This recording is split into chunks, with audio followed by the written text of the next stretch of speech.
सभी लोगों को नमस्कार। Excited first day of the group 2। Excitement जबरदस्त होता है पहले दिन। बस करना यह है कि आखिरी दिन तक ये एक्साइटमेंट चलता रहे। करेक्ट। ओके। सबसे पहले guys big congratulations to all of you. Sir क्यों? क्योंकि आप ड्यूरिंग द क्लास बहुत बार आप खुद को बहुत ज्यादा लकी महसूस करने वाले हैं। क्यों ऐसा? Lot of reasons. सी, जितना मैं पुणे को जानता हूं तो ऑडिट पढ़ाने का सबसे ज्यादा experience I think 15 years it's with me.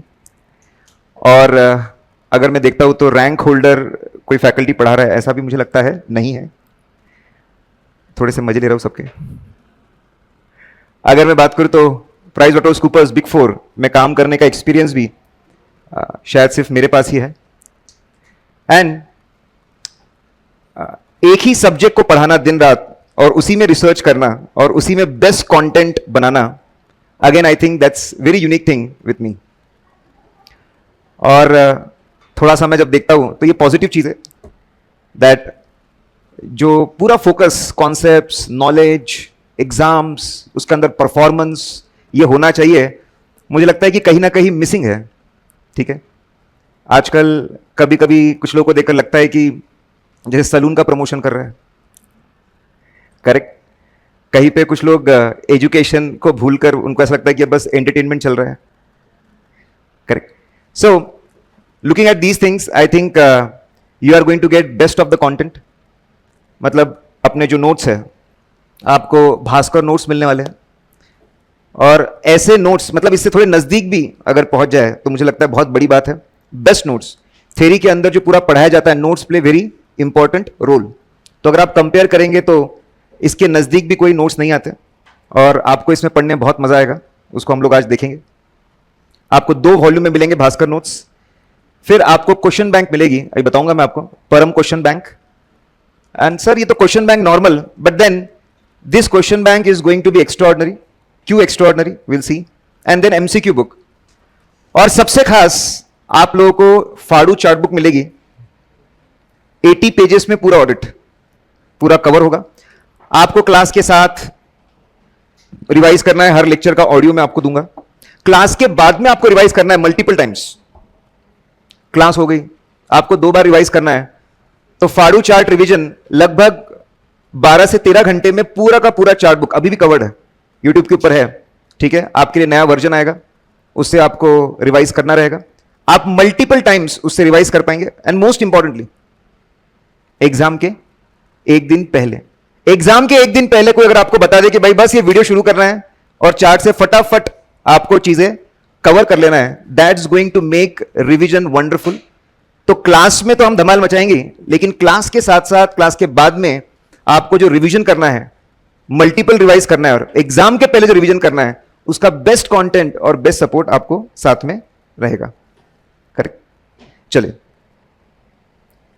देखिए, हमारा जो पैशन ऑडिट को लेकर इतना ज्यादा है, अगर आप देखेंगे तो आई हैव सीन, मतलब अगर कितने पैशनेट है सब्जेक्ट को लेकर, इस बार का जो रीसेंट पेपर है उसका एनालिसिस, भाई सबके नोट्स में से कितना आया, I hardly see anyone doing that. क्योंकि शायद उसमें मेहनत लगती है बहुत ज्यादा और बहुत ज्यादा कंटेंट पे फोकस करना पड़ता है और बताना पड़ता है। जैसे मैं एग्जैक्टली एक एक क्वेश्चन पेज नंबर के साथ 90 मार्क का पेपर आपको हाथ में मिलता है। 90 मार्क्स, 30 मार्क्स के 30 मार्क्स के एमसीक्यूज, 90 मार्क का एक्स्ट्रास मिलाकर 90 मार्क का पेपर हाथ में मिलता है। तो अपनी जो भास्कर बुक है 79 मार्क्स का, उसमें से एक क्वेश्चन ओल्ड कोर्स में पूछते थे जो मैंने सोचा कि अब शायद नहीं पूछेंगे, तो मैंने बाहर किया, उन्होंने पूछ लिया, कोई बात नहीं। 120 मार्क के पेपर में 10-15 मार्क तो इंस्टीट्यूट ऐसी हरकतें करने वाला है। भाई 12th के पेपर में बैठे हम लोग नहीं, कौन से पेपर में बैठे? सीए के। इसमें अगर कुछ थोड़ा बहुत अनएक्सपेक्टेड नहीं होगा तो फिर किसमें होगा? ठीक है। और फिर 2 क्वेश्चन अगर आपने अच्छे से पढ़ा है तो आप कॉमन सेंस के बेस पे उसको लिख सकते थे, इंट्रोडक्टरी पोर्शन से था, लेकिन जानबूझ के एग्जैक्टली वो वर्ड बाय वर्ड कंटेंट नहीं था, इसलिए मैंने उसको काउंटिंग में इंक्लूड नहीं किया। बाकी आपको 70 मार्क का ही सॉल्व करना रहता है। 90 मार्क का पेपर आता है, यस नो, उसमें सॉल्व कितना करना है? 70। और अपने बुक में से कितना है? 79। ठीक है, देखिए एक एक करके हम चीजों को शुरू करते हैं।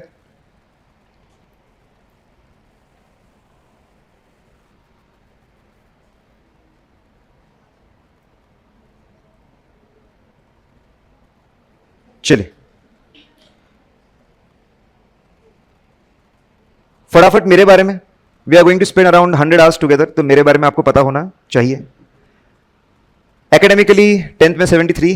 कितने लोग हैं भाई ऐसे जिनके 73 से कम थे या उतने ही थे? कोई है? देखो एक है, बस मैं विश्वास दिलाना चाहता हूं 10 के मार्क्स से कोई फर्क नहीं पड़ता, आप सीए बन सकते हैं। ओके, ड्रास्टिक इंक्रीज ऑफ 20%, क्यों हुआ ऐसे हम लोग डिस्कस करेंगे। I have been district topper when comes to CA foundation and again CA inter have been district topper. CA inter में साथ में रैंक भी आ गया। देन सीए फाइनल की बात करूं तो I have cleared CA final in 2 levels, 2 attempts, एक बार ग्रुप 1 एक बार ग्रुप 2। बड़ी इंटरेस्टिंग कहानी है, बहुत कुछ सीखने लायक है लाइफ में, क्या करना चाहिए क्या नहीं करना चाहिए, will discuss that. I have cleared 2 levels of CFA USA, 3rd level कभी मैंने दिया ही नहीं क्योंकि मैं टीचिंग में आ गया। Then I did my articles from PricewaterhouseCoopers Mumbai office, तो वहां पर Nicholas Piramal, it's a pharma giant listed company, उनका ऑडिट किया। सेरिडॉन का नाम आपने सुना होगा, कभी सर दर्द हुआ है? सर दर्द हुआ है? Good sign, yes no, it's good sign. Why? क्या बात है, bang on target, correct. Then I work with Bayer Crop Science, जो फुटबॉल के फैन है उन्होंने सुना है, उनकी टीम है, it's a fertiliser giant. Then work with Vodafone, तब हचीसन एसआर था, एंड सो अलग अलग इंडस्ट्री में ऑडिट किया है, एक कहां पे फार्मा, फिर दूसरा फर्टिलाइजर और फिर टेलीकॉम। अनलिस्टेड कंपनीज की अगर बात करूं तो work with very interesting, glamorous, Sony entertainment television set, media industry बहुत ग्लैमरस रहती है लेकिन बच के रहना चाहिए। Then Safilo, one of the क्या, they import all the top brands, जितने भी ग्लेयर्स आप देखते हो सब वो इंपोर्ट करते हैं इंडिया में। Lenses again very big chemical unit. Then good afternoon sir, very happy Vishal sir हमारे साथ में है।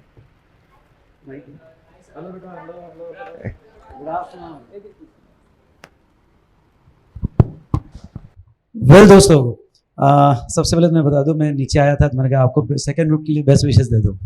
आज तो आपका आज फर्स्ट डे है, जैसे जो जोश से आपने फर्स्ट ग्रुप के क्लासेस किए या आपने फर्स्ट ग्रुप के एग्जाम दिए, उसी जोश के साथ आपको सेकंड ग्रुप के भी क्लासेस करना है और उसी जोश के साथ सेकंड ग्रुप कंप्लीट करके सीए इंटर जल्द से जल्द कंप्लीट करना है और फाइनल में मेरे पास आना है। सो दोस्तों, आज आपका पहला दिन है। बस पूरे फेस टू फेस बैच का ये सबसे बड़ा फ़ायदा है, बहुत से स्टूडेंट ऑनलाइन कनेक्टेड भी हो गए, पर सबसे बड़ा फ़ायदा फेस टू फेस का यही है कि आपके डिसिप्लिन में क्लासेस हो जाते हैं, तो इसका पूरा बेनिफिट लो। और मैं आपको एश्योर करता हूँ कि वी स्मार्ट में आपको बेस्ट टीचिंग, बेस्ट क्वालिटी आपको मिलेगी, हर तरह का आपको सपोर्ट दिया जाएगा। Thank you to all of you, और थैंक यू रवि सर। बाकी आगे की जर्नी आपको रवि सर लेके जाएंगे। मुझे उन पे, या जहाँ तक देखा जाए, पहले तो मैं आपको रवि सर के बारे में बताऊँ, वो खुद रैंकर रहे हुए हैं, तो पूरा गाइड आपको जो है वो रैंक के हिसाब से करेंगे और डेफिनेटली अपना पूरा नॉलेज आपके साथ शेयर करेंगे। Thank you sir, thank you. चलो अच्छे से पढ़ना। नहीं सर, बहुत ज़्यादा पैशनेटली ग्रुप 2 की प्लानिंग में सर ने इतना कीन इंटरेस्ट लिया है, इन द सेंस कि सर ग्रुप 1 में है, उनका सब्जेक्ट होने के बाद में बच्चे कितने घंटे पढ़ेंगे, घर कब पहुंचेंगे, सेल्फ स्टडी कितना करेंगे, उस पर बहुत ध्यान दे देकर प्लानिंग की है। So I think you all are blessed to have a mentor like Vishal sir throughout your journey. Then I worked in special audit assignments. SR steel नाम सुना है आपने? अब आर्सेलर मित्तल इन्होंने इसको खरीद लिया है। एक जमाने में इनके ऊपर 50,000 करोड़ के ऊपर का डेट, ओनली 50,000 करोड़। तो बैंक्स परेशान थी कि ये पैसे करते क्या है। ठीक है, बहुत बड़ा जो काम करते हैं, it's a big steel industry की हम लोग बात कर रहे हैं, बहुत पैसा लगता है, बट देन शक था कि बहुत सारा पैसा डाइवर्ट होता है, lot of money gets diverted. और खास एसबीआई ने और आईडीबीआई ने PricewaterhouseCoopers को अपॉइंट किया था कि हर क्वार्टर में जाके चेक करो कि पैसा कहां जा रहा है। कहीं ये पैसा बोले स्टील के नाम से उठाते ऑयल में डाल देते हैं, स्टील के नाम से उठाते शिपिंग में डाल देते हैं, स्टील के नाम से उठाते टेलीकॉम में डाल देते हैं, चल क्या रहा है वो सच्चाई हमको बताओ।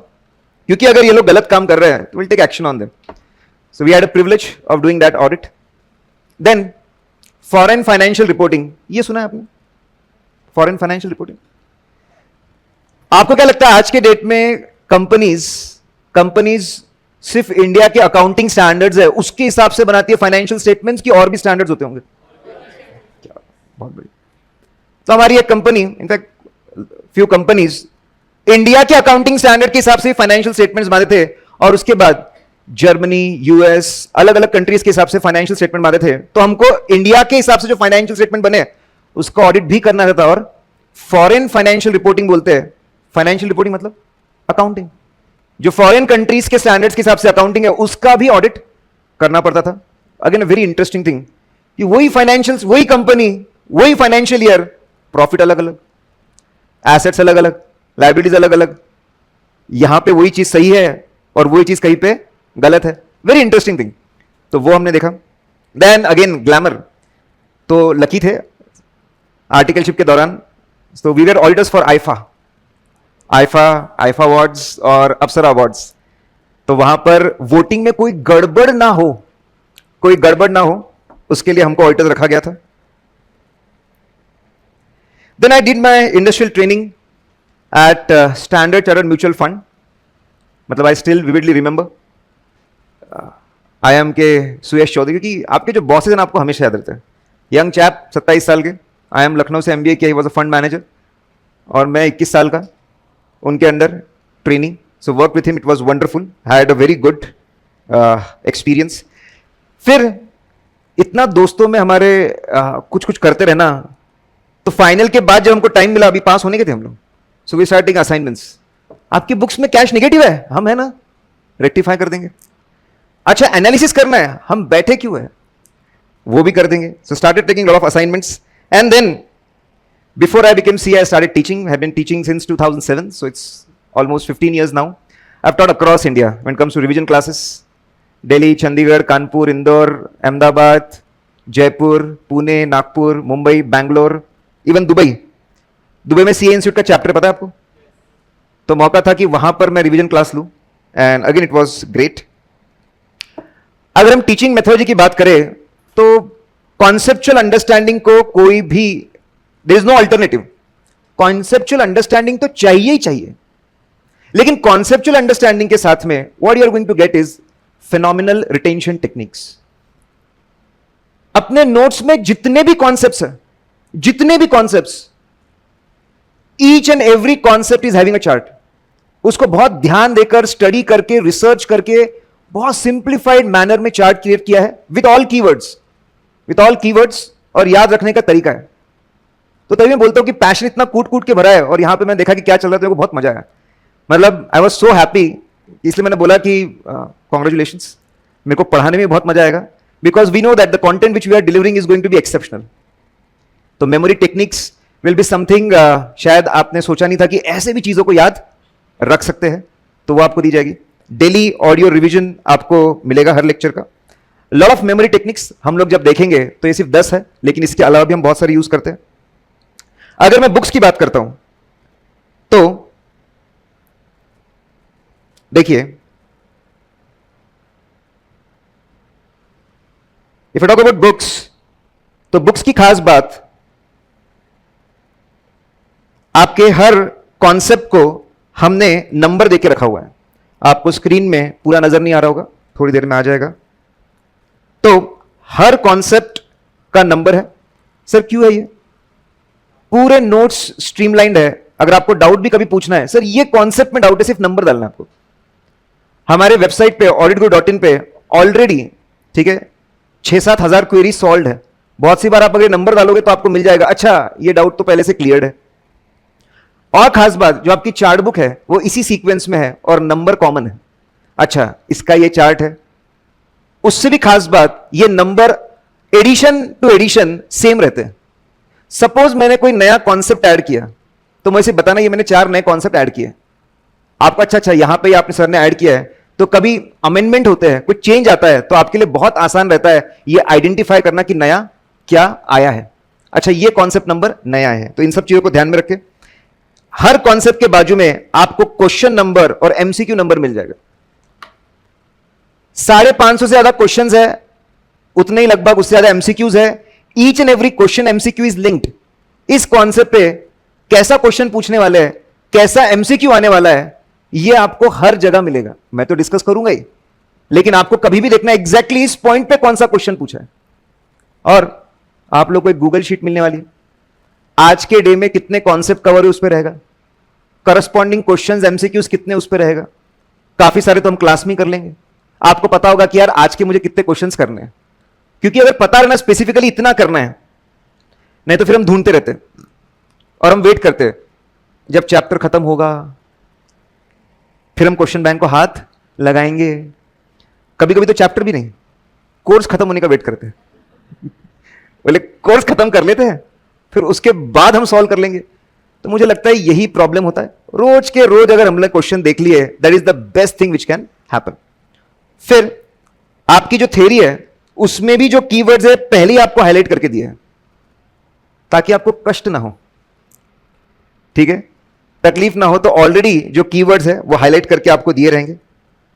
Now this is when I talk about our regular Bhaskar book, इसको हम लोग बोलते हैं। Then if I talk about question bank,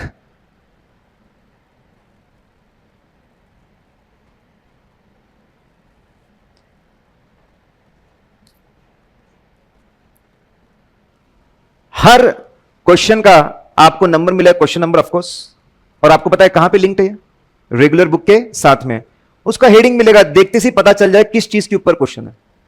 ये आखिरी में रिवीजन के बहुत काम आता है।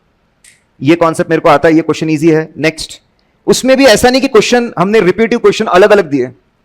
देखो पूरा ऑब्जेक्टिव आप लोग को एफिशिएंट और इफेक्टिव बनाना। जितने भी रिपीटिव क्वेश्चन है उसको क्लब करके रखा हुआ है, एंड मोस्ट इंपॉर्टेंटली बहुत बारीकी से काम है।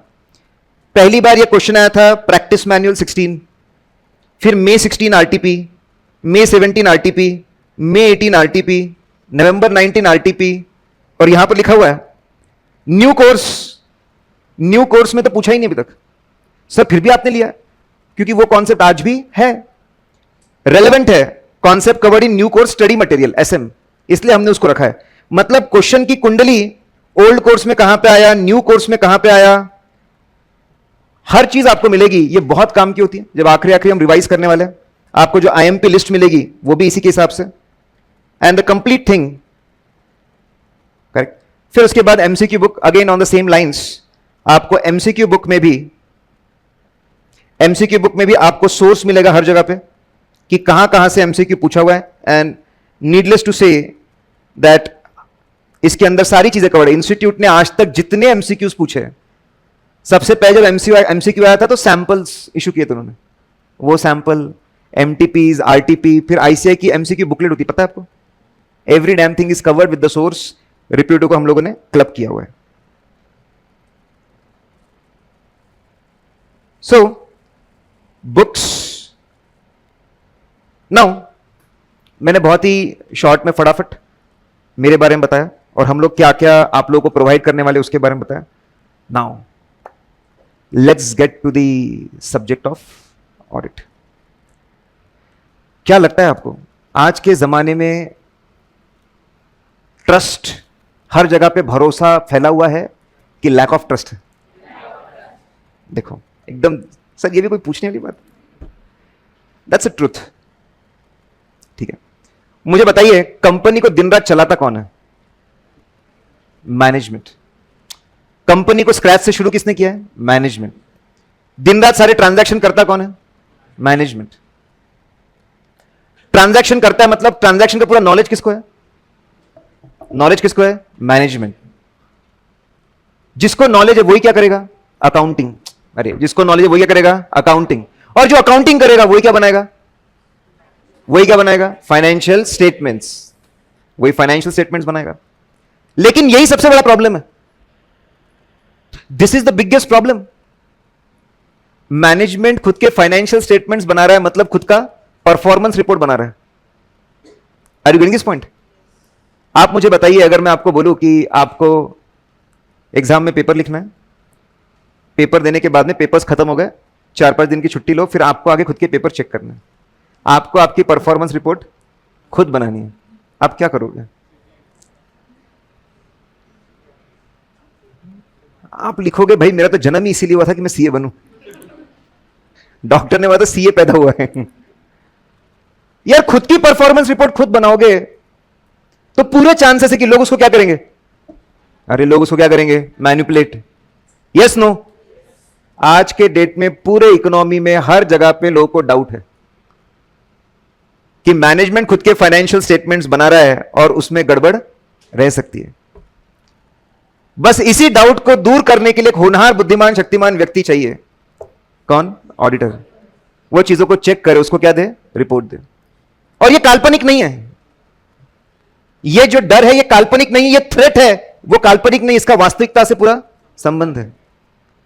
और मैं आपको एक एग्जाम्पल से, क्या है कि रियल लाइफ एग्जाम्पल देखोगे तो इंटरेस्ट ऐसे ही बहुत ज्यादा जाग उठेगा।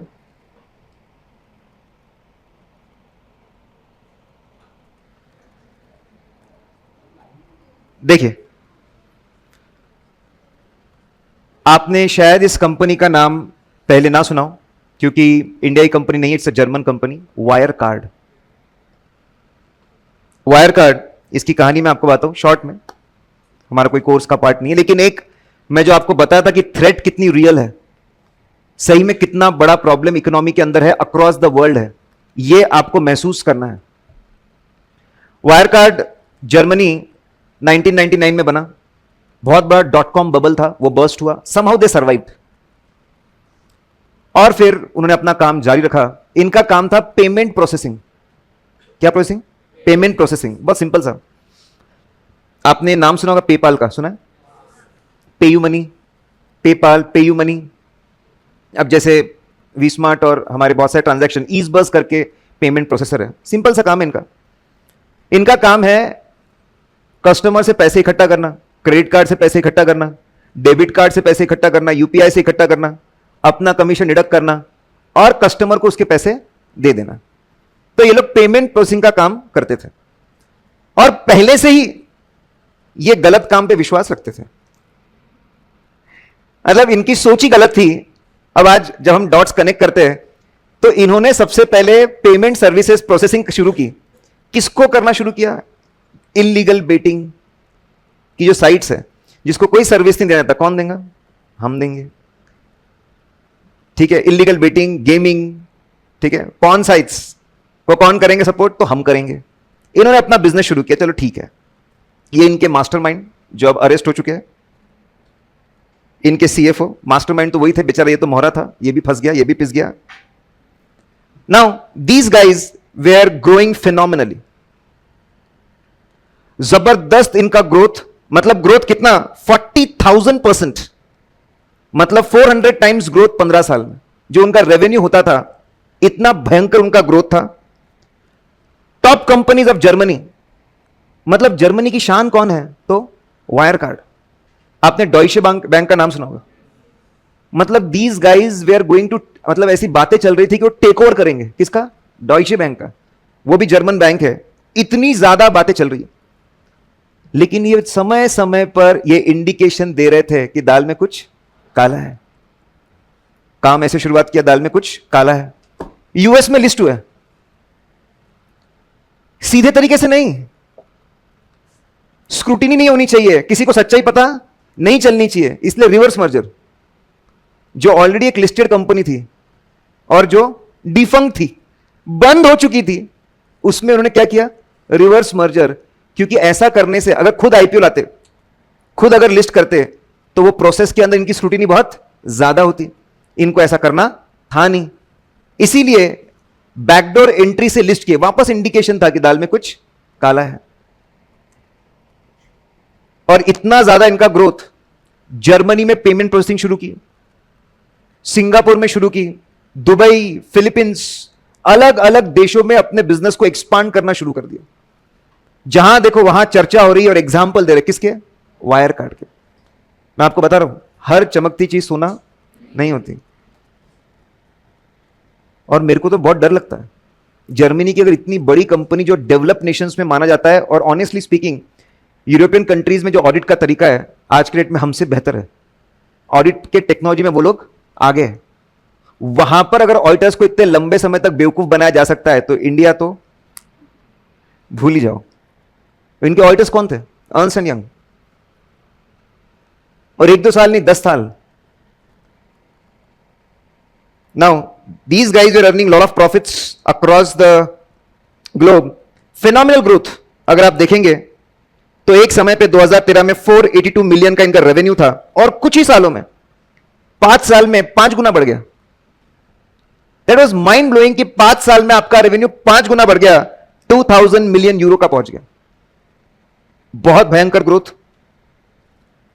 2008 में किसी ने इनकी कंप्लेन की थी कि कुछ तो गड़बड़ है। इन्होंने सब दबा दिया। इन्होंने क्या बोला? 2000 कंप्लेंट की, ये बोल रहे हम दुनिया के बिग 4 को ला रहे ऑडिट करने के लिए। ईवा आता है, बोलता है ट्रू एंड फेयर, सब बढ़िया, देखेंगे हम लोग, फाइनेंशियल स्टेटमेंट एकदम रिलायबल है, आपको चिंता की बात नहीं है, बिंदास आगे बढ़ो। पूरा मामला ठंडा हो गया। लेकिन क्या है, झूठ आप ज्यादा समय तक छुपा के नहीं रख सकते। 2015 में फाइनेंशियल टाइम्स करके, जो जैसे आपने बिजनेस स्टैंडर्ड है, इकोनॉमिक टाइम्स है, वैसे ही फाइनेंशियल टाइम्स बहुत फेमस है, ये इनके पीछे पड़ गए। इन्होंने इनका बैंड बजाना शुरू कर दिया, न्यूज़पेपर में आर्टिकल छापना शुरू कर दिया कि कुछ तो प्रॉब्लम है इनके बिजनेस में, there is something wrong, something fishy, और एक एक करके प्रूफ देना शुरू कर दिया। ये लोग बोल रहे थे कि इनका बहुत सारा धंधा फिलीपींस के थ्रू रूट होता है और $2 बिलियन यूरोज, बहुत बड़ी बात होती है, 2 बिलियन यूरोज कैश में पड़ा हुआ है फिलीपींस में। इन्होंने तहकीकात की, फिलीपींस में इनका ऑफिस कहां पे? शॉकिंग।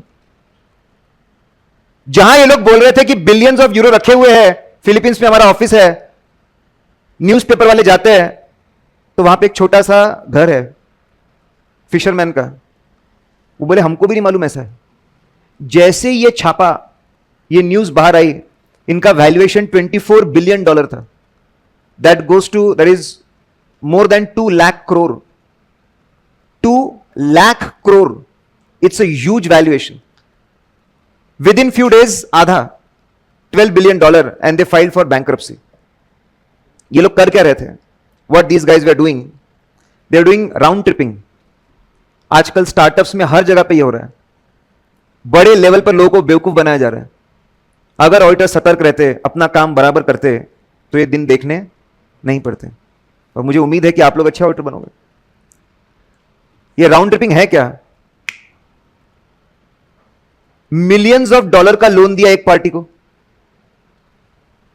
उसने दूसरे को, दूसरे ने तीसरे को, ये तीसरी पार्टी है, ये पैसा वापस दे रही है वायर कार्ड को in the name of revenue.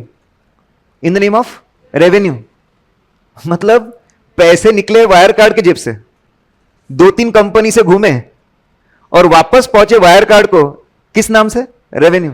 मजाक बना के रखा है। अगर आपने 100 यूरो को 4 बार घुमाया, 4 बार घुमाया गोल गोल, तो कितना रेवेन्यू? 400। और इन्होंने तो हद कर दी। इनका 60-70% जो इनका रेवेन्यू आ रहा था, ये राउंड ट्रिपिंग से ही आ रहा था, गोल गोल घुमा रहे थे। और ये जैसे ही सामने आया, गेम खत्म। They file for bankruptcy. Now finally तब भी ईवाई नहीं मान रहे थे, इन्वेस्टर्स ने बोला नथिंग डूइंग भाई। अब ऑडिट कौन करेगा? केपीएमजी।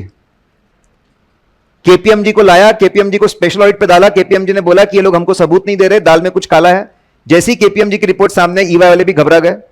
उन्होंने बोला हाँ अब गलत है। बोले अब तो पूरी दुनिया गलत बोल रही है, हमको भी बोलना पड़ेगा, तो हम भी जेल जाएंगे। But then it's a real threat. बड़ी बड़ी कंपनीज में आपको आज के डेट में दिखेगा कि बड़े लेवल पर मैनिपुलेशंस है, and as a auditor we are suppose to find out कितने मैनिपुलेशंस है। नाउ गाइस, हम लोग, मैंने आपको एक छोटी सी कहानी बताई क्योंकि थ्रेड इतनी ज्यादा रियल है, इसलिए हमको सतर्क रहना जरूरी है। And that's why subject of audit and its importance is increasing continuously. Audit के ऊपर हम लोग जाए उसके पहले मैं आपको बताऊं, ये आप लोगों को नोट करना, जितनी चीजें स्क्रीन के ऊपर लिखी हुई रहे आपको नोट करते जाना है। 100 पेजेस का अगर आप नोटबुक बनाएंगे वो भी आपके लिए काफी रहेगा। देख लीजिए, पहले 100 मार्क का पेपर है, 30 मार्क्स इज एमसीक्यू। एक एमसीक्यू कितने मार्क्स का रहेगा? कितने? 5। 2 मार्क का, 2 मार्क का रहेगा तो टोटल कितने एमसीक्यू सॉल्व करने होंगे? 15। आपको 2 केस स्टडी पूछेंगे, मतलब इंटीग्रेट केस स्टडी। एक केस स्टडी पे आपको 5 एमसीक्यू आएंगे, तो 2 केस स्टडी पे आपको 10 एमसीक्यू, 20 मार्क वो हो गए, और आपको 5 एमसीक्यू सिंगल आएंगे, सिंगल। टोटल 15 एमसीक्यू आएंगे, 30 मार्क। वाह सर, बहुत ही बढ़िया है। 15 मार्क के 15 आपको एमसीक्यू है, 30 मार्क उसके। खुशी की बात, 14 मार्क के करेक्ट इनकरेक्ट, 7 करेक्ट इनकरेक्ट आपको सॉल्व करने रहेंगे। उसमें भी आपको ऑप्शन देते हैं। कितना रहम दिल है इंस्टीट्यूट, आपको ऑप्शन भी देगा, लेकिन आपको करेक्ट इनकरेक्ट लिखने के कोई मार्क्स नहीं मिलेंगे। आपको पूरे मार्क्स मिलेंगे 3-4 लाइन में रीजंस लिखने के। आपने करेक्ट इनकरेक्ट कितना भी अच्छा लिखा हो, कितना भी सही हो, उसके 0 मार्क्स मिलेंगे। जब तक आप 3-4 लाइन में पूरे बैकग्राउंड के साथ समझाते नहीं, तब तक आपको मार्क्स मिलने वाले नहीं है। अभी एक स्टूडेंट श्रीराम कॉलेज दिल्ली की, सर मेरे को मार्क्स नहीं दिए इंस्टीट्यूट ने, सोशल मीडिया पे कहीं पे इंस्टीट्यूट ऐसा है वैसा है। बोला अरे बेटा, मेरा एक्सपीरियंस है, बोलता है 99% इंस्टीट्यूट मार्क्स देता है, 1% गड़बड़ होती है, ये भी मानता हूं, लेकिन कभी कभी सोशल मीडिया में सिर्फ जो गड़बड़ हुई उसी को हाईलाइट करते हैं, और पूरे 99% मार्क्स गलत है ऐसा लगता है। ऐसा नहीं है। तो उन्होंने क्या किया था, बस करेक्ट इनकरेक्ट में स्टेटमेंट को करेक्ट करके लिख दिया सब जगह पे। बेटा लॉजिक कौन लिखेगा, बैकग्राउंड कौन लिखेगा, समझाएगा कौन? सर वो सब भी करना था क्या? तो ध्यान रखना, करेक्ट इनकरेक्ट में आपको मार्क्स मिलेंगे अगर आप पूरा बैकग्राउंड समझाएंगे तो ही। 14 मार्क्स, 56 मार्क्स डिस्क्रिप्टिव आपको सॉल्व करना पड़ेगा, 4 क्वेश्चंस आउट ऑफ 5। 70 मार्क आपको सॉल्व करना पड़ेगा आउट ऑफ 84 मार्क्स। रहम दिल। 14 मार्क्स आपको ऑप्शन, मतलब ऑप्शन दिया, उसमें भी रहम दिल। आखिरी क्वेश्चन में इंटरनल चॉइस और रहता है एक क्वेश्चन के लिए कि दिस और दिस। टोटल 120 मार्क का पूछेंगे आपको। इस बार के पेपर में, इस बार का पेपर बच्चों को डिफिकल्ट गया, करेक्ट। अगर किसी ने तैयारी बराबर नहीं की होंगी तो डिफिकल्ट गया। मैंने बोला कि 79 मार्क्स का अपने बुक से था, क्वेश्चन बैंक से 90 मार्क्स में से 50 मार्क्स का क्वेश्चन बैंक में था, मतलब 40 मार्क के क्वेश्चंस नए थे जो बच्चे ने देखे हुए नहीं थे, और इसलिए फिर बच्चों को थोड़ी तकलीफ गई कि भाई नया क्वेश्चन दिखा। बट देन इसमें भी 50 मार्क के क्वेश्चंस रिपीटेड थे, लेकिन वही सॉल्व कर पाएगा जिसमें कॉन्सेप्चुअल अंडरस्टैंडिंग है, अप्लाई करने की क्षमता है। वो तो ऑप्शंस थे। और सबसे इजी क्वेश्चन कौन सा? आखिरी क्वेश्चन। जिसने पेपर अच्छे से पढ़ा, ठंडे दिमाग से पहले डिसाइड किया मेरे को क्या सॉल्व करना है, आखिरी क्वेश्चन जिसने पहले चुना, he is going to score good marks.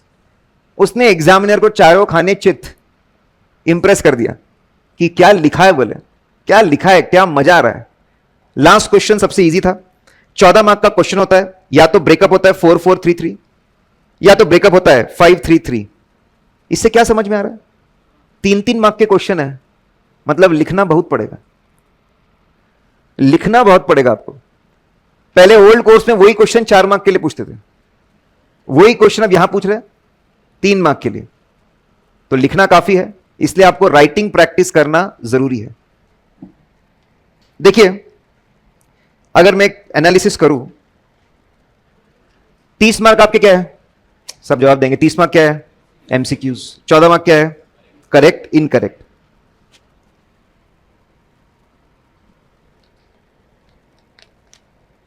अगर आप इसको अच्छे से सॉल्व करें, अच्छे सॉल्व करें, कॉन्सेप्चुअली आप स्ट्रांग है, तो आप इसमें 35 से 40 मार्क्स ला सकते हैं।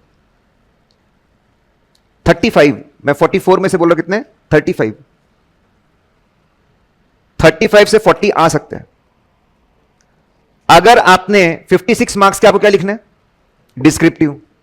50% क्वेश्चन आपको अच्छे से आते हैं, ऐसा मान लेते हैं आपको अच्छे से आते हैं। अगर आपने उसको बेस्ट लिखा है, पूरे मार्क्स तो भूल जाओ, पूरे मार्क्स नहीं मिलते। थ्योरी है, 4 में से 3 तो ऐसे ही काट देते हैं, ठीक है। कभी कभार फुल मिलेंगे, उसमें अगर आपने 15 से 20 स्कोर कर लिए,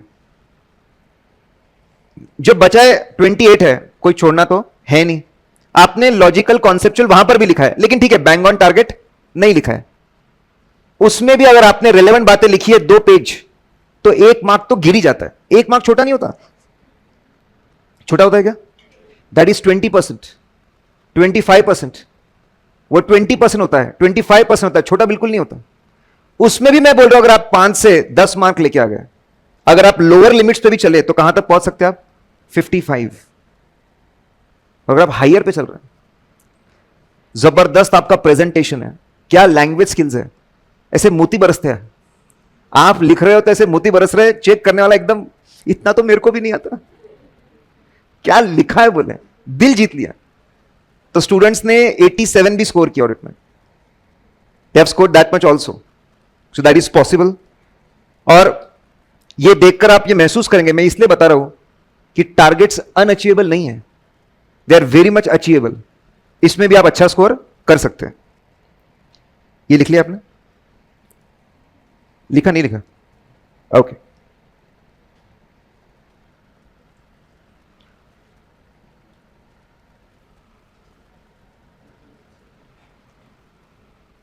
वन 120 मार्क्स में आपका 20 मार्क्स एकदम हाथ के मार्क्स, जिसमें आप फुल स्कोर कर सकते हैं। लॉ बेस्ड, कंपनी और कारो, एक ही चैप्टर है, 20 मार्क आपको देकर जाएगा, 20 मार्क्स।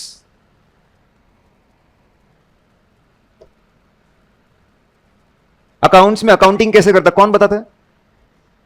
अकाउंटिंग कैसे, हाँ जैसे बताते हैं, और कौन बताता है? Accounting standards. वैसे ऑडिट कैसे करना स्टेप बाय स्टेप, ये आपको कौन बताएगा? Standards on auditing. बड़े प्यारे हैं, बहुत ही प्यारे। आउट ऑफ 13 चैप्टर्स 8 चैप्टर आपके बेस्ड है स्टैंडर्ड्स ऑन ऑडिटिंग। लगभग 60 मार्क्स का वहां से आएगा। और ध्यान रखना पेपर 100 नहीं 120 मार्क्स का रहता है। और बाकी जो चैप्टर्स है वहां से आपको 40 मार्क्स का आएगा।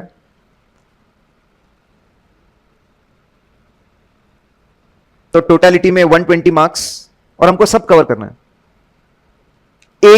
सिर्फ एक चैप्टर छोड़ के पूरे 12 चैप्टर्स के ऊपर आपके इस बार का पेपर था। एमसीक्यू में वो भी कवर कर लिया होगा। एमसीक्यू के बारे में कमेंट नहीं करता क्योंकि वो पेपर बाहर आता नहीं है।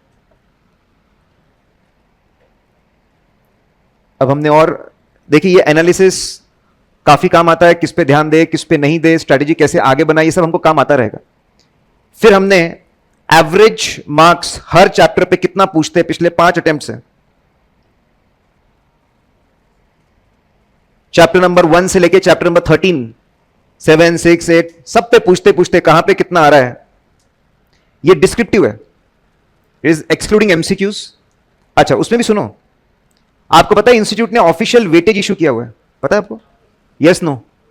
हर सब्जेक्ट का ऑफिशियल वेटेज है। उन्होंने ग्रुपिंग की है, group A B C D E F G. A में क्या डाला है देखो, बाजू में लिखा हुआ है 4 चैप्टर डाले, चैप्टर 1, 2, 7 और 8। 20-25% वहां से पूछेंगे। बी में सिर्फ उन्होंने एक ही डाला, chapter 3, 5 to 15% and so on.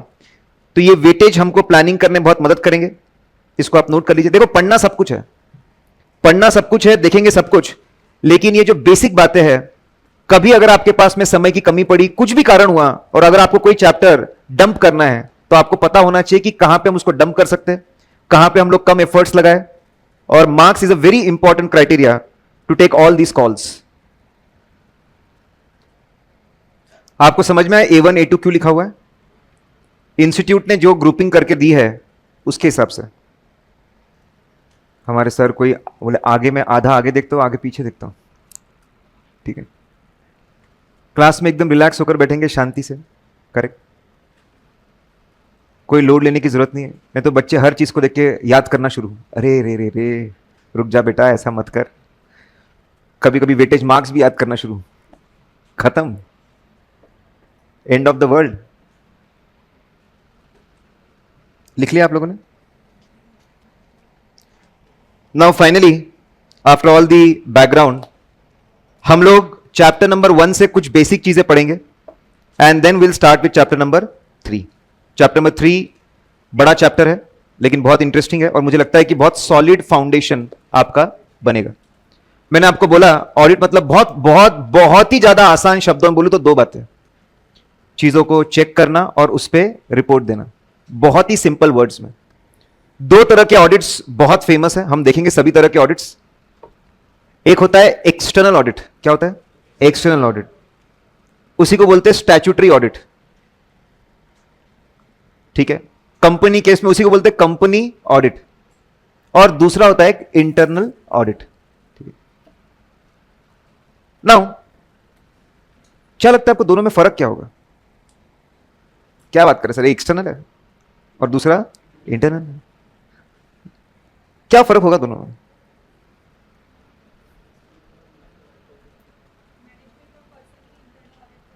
Management का बंदा ही ऑडिट कर दे तो वो इंटरनल, ऐसा ओके। लेकिन जनरली इंटरनल ऑडिटर बाहर से आता है, सीए फर्म होती है। इंटरनल ऑडिटर एम्प्लॉय रह सकता है। ओके सर, हम पढ़ के आए सेक्शन 138। ओके, ध्यान देंगे। Listen, I will tell you. आज के डेट में ऐसा है, बहुत सारे लोग कंपनी में इंटरेस्टेड है। पहले ऐसा नहीं था। पहले क्या था, लोग फार्मिंग करते थे, अपने घर का पैसा, अपने घर के लोग ज्यादा भी रहते थे, पूरी क्रिकेट टीम रहती थी। अपने घर का पैसा, अपने घर के लोग, जो बड़े लोग हैं वो मैनेज कर रहे हैं, जो बाकी जो छोटे लोग हैं वो काम कर रहे हैं। पूरी इकोनॉमिक एक्टिविटी ऐसे ही बन जाती थी। विश्वास ही विश्वास था, क्योंकि अपना ही परिवार है। विश्वास ही विश्वास है, अपना परिवार है, किसी बाहर वाले को धंधे में इंटरेस्ट नहीं है। बेचो, पैसा आया, पूरा भरोसे वाला काम है, अपने फैमिली के यूज कर लो, काम खत्म। लेकिन धीरे धीरे जैसी इकोनॉमी आगे बढ़ी, चीजें बदल गई। Things change drastically. आज के डेट में भाई साहब, इक्विटी वाला पैसा लगाता है बाहर का, प्रेफरेंस वाला पैसा लगाता है, डिबेंचर वाला पैसा लगाता है, बैंक पैसा लगाते, फाइनेंशियल इंस्टीट्यूशन पैसा लगाते। इन सबको यह जानना है कि धंधा बराबर काम कर रहा है कि नहीं कर रहा है, पैसा डूब तो नहीं जाएगा। इनको धंधे में इंटरेस्ट है। अच्छा, इंप्लॉइज को बहुत इंटरेस्ट है। क्यों? बोनस कितना मिलेगा, बोनस कितना मिलेगा, कमीशन कितना मिलेगा। गवर्नमेंट को इंटरेस्ट है। क्यों? टैक्स कितना मिलेगा। इक्विटी रिसर्च वालों को इंटरेस्ट है, टारगेट कितना रखना है प्राइस का। आज के डेट में ऐसा है कि बिजनेस में बहुत सारे लोगों को इंटरेस्ट है, और बिजनेस कैसे कर रहा है आपको कैसे पता चलेगा? How will you come to know business कैसा काम कर रहा है, परफॉर्मेंस कैसा है, फाइनेंशियल पोजीशन कैसी है, कैसे पता चलेगा? Financial statements.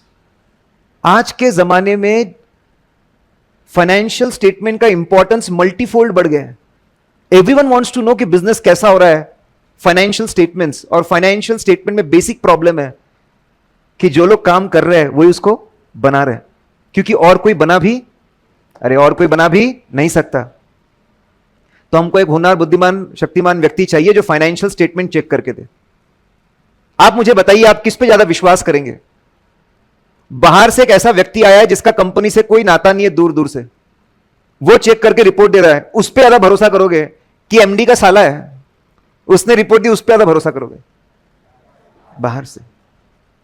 और वहां से जन्म हुआ एक्सटर्नल ऑडिट का, स्टैट्यूटरी ऑडिट का, कंपनी ऑडिट का। इनका मेन फोकस होता है फाइनेंशियल स्टेटमेंट्स बराबर है क्या बताना, ओपिनियन देना फाइनेंशियल स्टेटमेंट्स पे। किस पे ओपिनियन देना?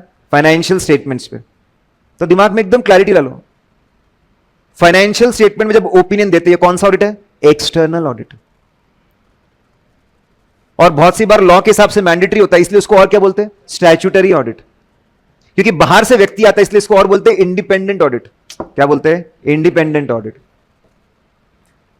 समझा सर? देखो, बैकग्राउंड के बाद अब थोड़ा माहौल बनाना शुरू किया हमने शुरू किया, और उसमें हमको यह समझ में आया कि यार जरूरी है बहुत बाहर से आके बताए कि फाइनेंशियल स्टेटमेंट भरोसेमंद है या नहीं है। जैसे जैसे कोई भी ऑर्गेनाइजेशन बड़ा होता है ना, अगर ऑर्गेनाइजेशन छोटा है, जैसे एक छोटी सी दुकान है, ओनर खड़ा होता है, कौन आ रहा है, कितना माल ला रहा है, कौन क्या काम कर रहा है, कौन माल लेकर जा रहा है, ये तूने पैसे दिए क्या, गल्ले के पास खड़ा रहता है। सब चीजें देखने के लिए, फ्रॉड एरर ना हो, सब कौन देखता है? Owner. Yes no? Yes no? लेकिन जैसे जैसे धंधा बड़ा होता है, अब ओनर कितने जगह ध्यान देगा, कहां कहां ध्यान देगा। इसलिए ओनर क्या बनाता है? सिस्टम्स। ओनर पॉलिसीज बनाता है, स्टेप्स बनाता है, प्रोसीजर्स बनाता है, ताकि काम स्टेप बाय स्टेप हो, सिस्टमैटिकली, बिना फ्रॉड या एरर के। Yes no? इसी को बोलते हैं इंटरनल कंट्रोल सिस्टम। क्या बोलते हैं? Internal control system. जो पॉलिसीज, स्टेप्स, प्रोसीजर्स ओनर ने बनाई हैं ताकि धंधा उसके कंट्रोल में रहे, जैसा वो चाहे वैसा हो, उसके हिसाब से चले, बिना फ्रॉड या एरर के चले, उसको हम लोग बोलते हैं इंटरनल कंट्रोल सिस्टम्स। हमको एक होनहार बुद्धिमान व्यक्ति चाहिए जो सिस्टम्स को स्टडी करे और बताए कि सिस्टम में कोई प्रॉब्लम तो नहीं है। यह व्यक्ति कौन होता है? Internal auditor. जो बंदा फाइनेंशियल स्टेटमेंट के बारे में बोलेगा वो कौन होगा? जो सिस्टम्स के बारे में बोलेगा वो कौन होगा? Internal auditor. और मैं आपको बता रहा हूं, you are going to love this subject, enjoy this subject, अगर आप शर्लॉक होम्स जैसा चलोगे तो। शर्लॉक होम्स डिटेक्टिव, ठीक है, या फिर ब्योमकेश बख्शी, जो आपको पसंद हो। आपको बिल्कुल पूरे सब्जेक्ट में जो फ्लेवर है वो यही है। आपको ऐसा नॉलेज दिया जा रहा है कि आप भांप लो कि कुछ तो गड़बड़ है और गलती पकड़ के लाओ। और ये बहुत जरूरी है, सीधा इसका इंपैक्ट बिजनेस पे। देखो एग्जांपल, और आज से आपका सोचना शुरू हो जाएगा। बड़ी सी बड़ी कंपनी में आपको बोलता हूं, देखो आपको उनके सिस्टम में खामियां मिलेगी। अच्छा, मैं आपको बता रहा हूं खामी, उसको आगे एक्सप्लॉइट नहीं करना। मैं आपको एजुकेट कर रहा हूं, आपको बिगाड़ नहीं रहा हूं। नहीं तो कल कोई बड़ा कांड करके आएगा, सर मैंने किया, तुम कौन? कर। अब मैं तुमको बोलूं कि हर बड़ी से बड़ी कंपनी के सिस्टम में आपको खामी मिलेगी। एक ही टिकट पे मल्टीपल मूवीज आप देख सकते हो, मल्टीपल मूवीज, जितनी चाहे उतनी पिक्चर, बिना मार खाए। देखो मैं आपको बताता हूं, यहां से आपकी ट्रेनिंग शुरू हो रही है। आप सुबह का शो लो 9 बजे का, 9 बजे का शो लो, सस्ती टिकट,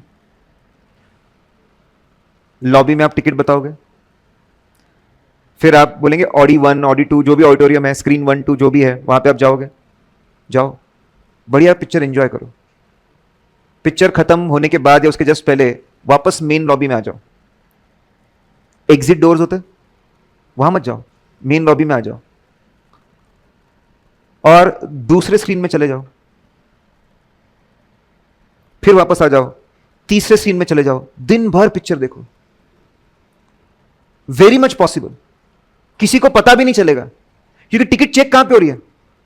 एंट्रेंस पे, लॉबी में। अरे लॉबी के एंट्रेंस कहां चेक हो रही है? लॉबी के एंट्रेंस पे। टिकट कहां पे चेक नहीं हो रही? स्क्रीन के एंट्रेंस पे चेक नहीं हो रही।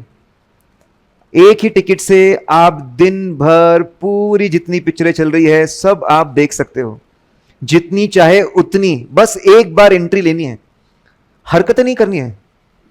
ज्यादा ही उछल कूद कर रहे, किसी के नजर में आ गए, यही है वो जो सुबह से घूम रहा है और जा ही नहीं रहा है। Very easily you can do that. It's a deficiency, जो बड़े बड़े मल्टीप्लेक्स ऑपरेटर डेफिशिएंसी है। हां, जहां पर भी जाओ ध्यान रखना कि शो शुरू हो जाना चाहिए, फिर जो खाली है वो अपनी है। यस सर, आप ग्रेट हो सर, बाकी मतलब बेवकूफ है sir. This is very much possible, this can be done very easily. और स्टूडेंट्स कभी कभी कर भी डालते, मतलब मेरे को बीच में नहीं लाने का। लेकिन फिर इन्होंने, वहां पर भी सीए बैठे, उनको समझ में नहीं आया। अब वहां पे वो एनालाइज करते कि ऐसा होने की प्रोबेबिलिटी कितनी है और कॉस्ट बेनिफिट एनालिसिस करते। अगर इनको ये अगर फ्रॉड रोकना है, डेफिशिएंसी को रोकना है, तो हर स्क्रीन के सामने टिकट चेक करानी पड़ेगी। Yes no? अभी जो काम एक आदमी कर रहा है लॉबी के एंट्रेंस पे, आपको और 5 लोगों को लगाना पड़ेगा। 5 लोगों की मंथली कॉस्ट बढ़ जाएगी। Yes no? ऊपर से जो यूजर का एक्सपीरियंस है, क्या टाइम पास ला के रखा है, एक बार वहां पे टिकट चेक करते हो, एक बार यहां पे टिकट चेक करते हो, बंदा क्या हो जाएगा? Irritate. User experience will deteriorate. इन चीजों को ध्यान में रख के उन्होंने छोड़ दिया है, नहीं करेंगे। क्योंकि अच्छा, और एक तरीका था, आप हर सीट के अंदर सेंसर लगा दो, हर सीट के अंदर सेंसर लगा दो। अब कितने लोग बैठे हैं और कितने टिकट सेल हुए, ये सिस्टम क्या कर लेगा, मैच। तो फिर भी यार पूरा मूवी चल रही है, यहां पे अलग ही हुड़दंग मचा रहे हैं, इसको ढूंढ उसको ढूंढ, कौन है क्या है। उसमें भी कॉस्ट आएगा, हर सीट में सेंसर लगाओ, उसका मेंटेनेंस करो, लॉट ऑफ कॉस्ट। तो उन्होंने कैलकुलेटेड रिस्क ली है और छोड़ दिया इस चीज को। देखो, बड़ी से बड़ी कंपनी इंटरनल कंट्रोल सिस्टम पे चलती है, जो कंपनी के अंदर गलतियों को रोकता है, प्रिवेंट करता है और गलतियों को ढूंढकर निकालता है। और ये सिस्टम्स को कंटिन्यूअसली स्टडी करता है इंटरनल ऑडिटर। तो वहां पे मल्टीप्लेक्स वालों ने देखा यार ऐसा करने से ना प्रॉब्लम ज्यादा है, प्रॉब्लम ज्यादा होंगे, ठीक है, फायदा कम है, इसलिए उन्होंने छोड़ दिया। लेकिन आज भी पॉसिबल है। मैं लेकिन बता रहा हूं कि क्यों इंटरनल ऑडिटर जरूरी है। और इंटरनल ऑडिटर सब रिपोर्ट करते हैं कि यहां प्रॉब्लम हो सकता है। अब और एक मैं एग्जांपल इसलिए दे रहा हूं कि अब आप किसी भी बड़े ऑर्गेनाइजेशन में जाओ, उनका काम करने का तरीका आप ऑब्जर्व करो, आपको डेफिशिएंसी दिखने लगेगी। और एक, आप 100 रुपए में 1000 रुपए का सामान खरीद सकते हो। सर आप फालतू की बातें मत करो, आप बोले। और हम, मुझे ऐसी फीलिंग आ रही, बोले आप हमको बहुत पिटवाओगे, ठीक है। और हमारे एथिक्स आप खराब खराब अपने को पकड़ना है, लेकिन पकड़ना के लिए उसके पहले बताना पड़ा लोग करते क्या है। हाँ बोले सही है। रिलायंस जियो मार्ट में जाओ, जो आपको पसंद है उनकी ब्लू कलर की बास्केट होती है, उसमें डालो, बिलिंग कराओ, आपको कुछ चीजें पसंद आई, बिलिंग करा लो। बिलिंग के बाद वापस अंदर घुस जाओ। बहुत सी बार घुसने नहीं देते, लेकिन बहुत सारे स्टोर का ऐसा सेटअप रहता है कि आप वापस जा सकते हो। और 4-5 चीजें ऐड कर दो। आपने जब बिलिंग कराई तब 10 आइटम थे, और उसके बाद आपने और कितने आइटम ऐड कर लिए, 5। अब आप एग्जिट पे जाओ, वो सिर्फ बिल देखता है, वो सिर्फ बिल देखता है। आपने पेमेंट किया कितने आइटम का, 10, और आपके बैग में कितने हैं, 15। बिग बाजार अगर जाओगे तो वो लोग क्या करते, थैली में डालते और थैली को सील करते। इसलिए सील करते ताकि आप उसमें बाद में कुछ ऐड नहीं कर सको। रिलायंस ने बोला we want to give best customer experience, और हमको वो पॉलिथीन की कॉस्ट को कम करना है। कम कर दिया उन्होंने, लेकिन एक नई रिस्क आ गई है। बड़े आसानी से बाद में आइटम्स ऐड करोगे तो किसी को पता चलने वाला नहीं है। Again you need very smart. तो रिलायंस ने क्या सोचा कि हमारे यहां पे बहुत अच्छे लोग आते हैं, अच्छे लोग आते हैं, और ये लोग ऐसे छोटे मोटे अमाउंट के लिए फ्रॉड करने वाले नहीं है, उनको अपनी इज्जत प्यारी है। ये सोच करके, क्योंकि अगर ऐसा करोगे तो कुछ दिनों बाद पकड़े जाना है। क्या, क्यों? क्योंकि सिस्टम में आपको दिखेगा 100 का स्टॉक है, लेकिन ये चोरी की वजह से सिर्फ एक्चुअल में 70 का स्टॉक है। कितना डिफरेंस है, 30। अगर ऐसा ज्यादा होने लगा तो उनको समझ में आ जाएगा मंथली रिपोर्ट्स में कि कुछ तो गड़बड़ है, और फिर वो अपनी सर्वेलेंस को और एक्टिव कर लेंगे और पकड़ेंगे। लेकिन मैं बता रहा हूं आज भी सिस्टम में डेफिशिएंसी है। इसी डेफिशिएंसी को पकड़ने के लिए हमारे पास कौन होता है साहब, इंटरनल ऑडिटर। ये 2 नाम बहुत आप सुनते हो, ठीक है। देखो सर को बहुत मजा आया, सर आज तो करना है, बोले अरे नहीं सर, ठीक है। But then guys you should realise that it's very, इतना प्यारा होता है इंटरनल कंट्रोल सिस्टम को डिजाइन करना। हर स्टेप का कारण होता है कुछ ना कुछ। और चार्ट अकाउंट इतने शातिर होते हैं, इतने स्मार्ट होते हैं, कोई भी खामी है उसको झट से पकड़ लेते हैं, ठीक है। Now having said that, let's come to the first definition. Best definition दी हुई ऑडिट की सीए इंस्टीट्यूट खुद ने, महामहिम हमारे। लेट्स सी क्या बोलते हो लोग, हर वर्ड में इंपॉर्टेंस है। Audit is systematic, audit is systematic. अक्कड़ बक्कड़ बम्बे बो नहीं होता, जो जिसके मन में कुछ भी चेक कर ले, ऐसा नहीं होता। ऐसे छोड़नी है तो लोगों को जाओ चेक कर लो। बहुत ही शातिर तरीके से स्टेप बाय स्टेप इसको किया जाता है, बहुत शातिर तरीके से स्टेप बाय स्टेप। और स्टैंडर्ड्स ऑन ऑडिटिंग हमको बताते हैं कि एक एक स्टेप क्या परफॉर्म करना है, इसलिए उसको सिस्टमैटिक बोलते हैं। सिस्टमैटिक, इंडिपेंडेंट, निष्पक्ष व्यक्ति, न्यूट्रल व्यक्ति, जिसका कंपनी से कोई लेना देना नहीं है। इंडिपेंडेंट मतलब कौन, जो बंदा फाइनेंशियली, लीगली, पर्सनली डिपेंडेंट नहीं है किस पे, कंपनी पे, उसको हम क्या बोलते हैं, इंडिपेंडेंट। लोगों का विश्वास बना रहे, इसलिए बंदा कैसे है साहब, independent. Audit is systematic as per SAs, it is independent. Examination, checking है। चेकिंग किस चीज का है, फाइनेंशियल इंफॉर्मेशन। बहुत सारे होते हैं आजकल मार्केट में, energy audit, quality audit, environment audit. हम लोग फाइनेंशियल ऑडिट की बात करें तो कौन सी चीज चेक करेंगे? अरे कौन सी चीज चेक करेंगे? Financial information.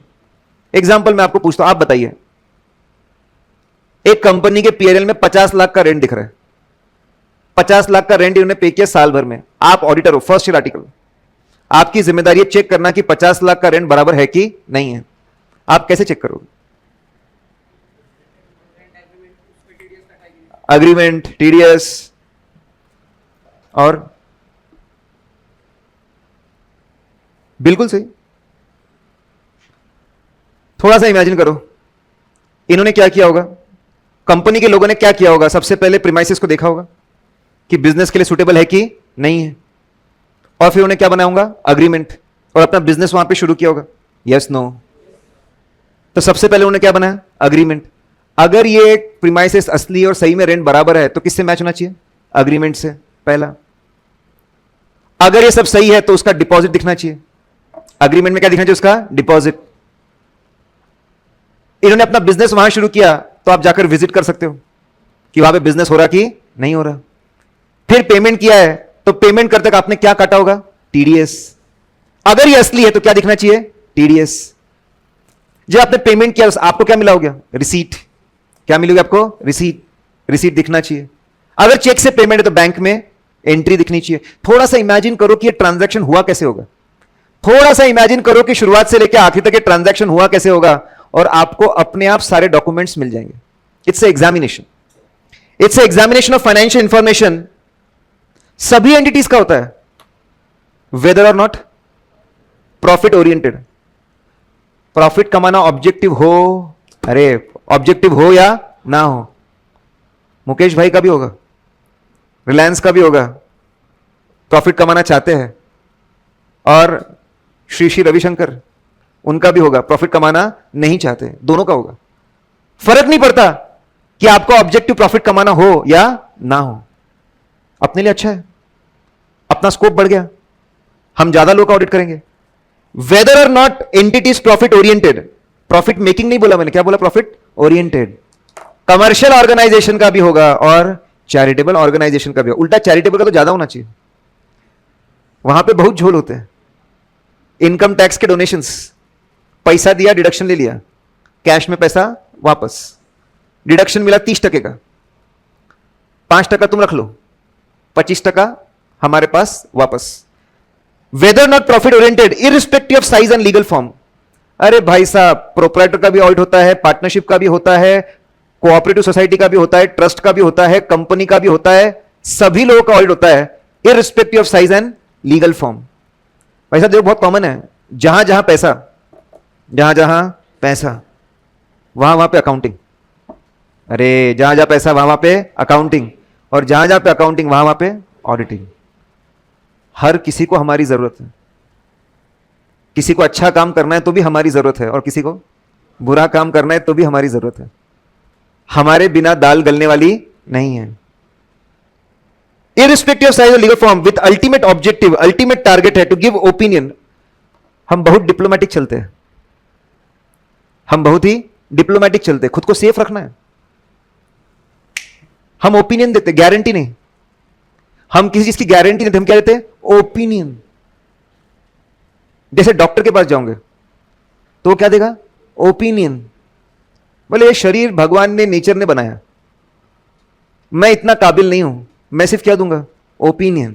कल कुछ हो भी गया तो मैंने क्या दिया था? ओपिनियन। पत्थर की लकीर नहीं थी, वैसे हम लोग भी सेफ चलते। हम क्या देते? ओपिनियन। 365 दिन अकाउंटिंग किसने की? 365 दिन अकाउंटिंग किसने की? मैनेजमेंट ने। हमको बड़ी मुश्किल से 20 दिन, 25 दिन, 1 महीना, 2 महीना, टाइम कम, बजट कम, हमारे पास पावर्स भी नहीं होते, हमारे पास पावर्स भी नहीं होते। हम कोई रेड मार सकते क्या? हम किसी को बर्फ पे लिटा के मार सकते क्या? 3rd डिग्री दे सकते क्या हम लोग? नहीं। छापे मार सकते? नहीं। लिमिटेड पावर्स है हमारे, इतने लिमिटेशंस है, इतने कंस्ट्रेंट्स है, इसमें हम किसी चीज की गारंटी उठा नहीं सकते। इसलिए हम क्या देते हैं? ओपिनियन। मतलब कल अगर कुछ गलती हो भी गई तो हमारी गलती नहीं है भाई, हमने तो क्या दिया था? ओपिनियन। अल्टीमेटली किस चीज पे ओपिनियन? Financial statements. अरे किस पे? Financial statements. Whether they give true and fair view. True मतलब सच्चे, अरे ट्रू मतलब सच्चे। फेयर मतलब अच्छे से एक्सप्लेन करना, न्यूट्रल तरीके से एक्सप्लेन करना, ना चीजों को बढ़ाकर, ना चीजों को बढ़ाकर, ना चीजों को कम करके, घटाकर। न्यूट्रल, एकदम फेयर प्रेजेंटेशन, ना बढ़ा चढ़ाकर दिख रहे, ना कम किया हुआ चीजों को। हम बताते हैं क्या financial statement true and fair है, क्या financial statement true and fair है। देखो, इनकम, एक्सपेंस, एसेट, लायबिलिटी सच्चा होना जरूरी है, सच्चा होना जरूरी है। उससे भी ज्यादा जरूरी है आपने उसको एक्सप्लेन कैसे किया फाइनेंशियल स्टेटमेंट में। एग्जांपल देता हूं, एक कंपनी के फिक्स एसेट 100 करोड़ से 300 करोड़ हो गए, दिख रहा है आपको? लास्ट ईयर कितने थे? अरे लास्ट ईयर कितने थे? 100 करोड़। इस साल कितने हैं? 300 करोड़। आप क्या इंटरप्रिट करोगे? क्या इंटरप्रिट करोगे? एक्सपांशन है, बहुत आगे बढ़ेगा, रेवेन्यू आगे बढ़ेगा, प्रॉफिट आगे बढ़ेगा, कंपनी में इन्वेस्ट करो। बिल्कुल सही सोच रहे हो, लेकिन उन्होंने नोट्स टू अकाउंट्स में एक नोट डिलीट कर दिया कि रिवैल्यूएशन था। माना इंफॉर्मेशन सच्ची है, 100 करोड़ भी सच्चा है और 300 करोड़ भी सच्चा है, लेकिन लोगों को लग रहा है एक्सपांशन। लोगों को फील क्या आ रहा है? एक्सपांशन। अंडरस्टैंडिंग क्या मिल रही है? एक्सपांशन। लेकिन सच्चाई क्या है? रिवैल्यूएशन। अगर आपने वो नोट डिलीट कर दिया, शेड्यूल 3 में लिखा है 5 साल तक बताना पड़ता है, अगर आपने वो नोट डिलीट कर दिया तो लोगों को अंडरस्टैंडिंग लगेगा एक्सपांशन, जबकि सच्चाई में क्या है? रिवैल्यूएशन। अगर वो डिलीट कर दिया तो it is not a fair presentation. अरे it is not a fair presentation. Share capital 100 से 400 करोड़ हो गया, लोगों को लगा नया इशू है, बोनस इशू था, फिर से डिलीट मार दिया। क्या? Notes to accounts. अरे जानकारी सच्ची भी होनी चाहिए और उसका प्रेजेंटेशन अच्छा भी होना चाहिए। फेयर प्रेजेंटेशन मतलब प्रॉपर अंडरस्टैंडिंग देना, न्यूट्रल अंडरस्टैंडिंग देना, सही अंडरस्टैंडिंग देखना। Are you getting this point? Let's freeze guys. हमने बैकग्राउंड देखे बहुत सारे और हम बेसिक बेसिक चीजों से लेकर चल रहे हैं। पहला हमने डेफिनेशन देखा एक्सटर्नल ऑडिट का, फाइनेंशियल स्टेटमेंट ऑडिट का। पूरी डेफिनेशन मुझे बताएंगे। Audit is systematic, independent examination of financial information irrespective of whether or not profit oriented, irrespective of size and legal form, with ultimate objective to give opinion on financial statement. क्या opinion? Whether it gives true and fair view. ये definition बड़ी प्यारी है, इसकी बातें आती रहेगी। बस मैं डेफिनेशन देखी, चैप्टर नंबर 1 जब पूरा देखेंगे तब हम बाकी की चीजें देखेंगे। Now come on page number 1.05। देखिए,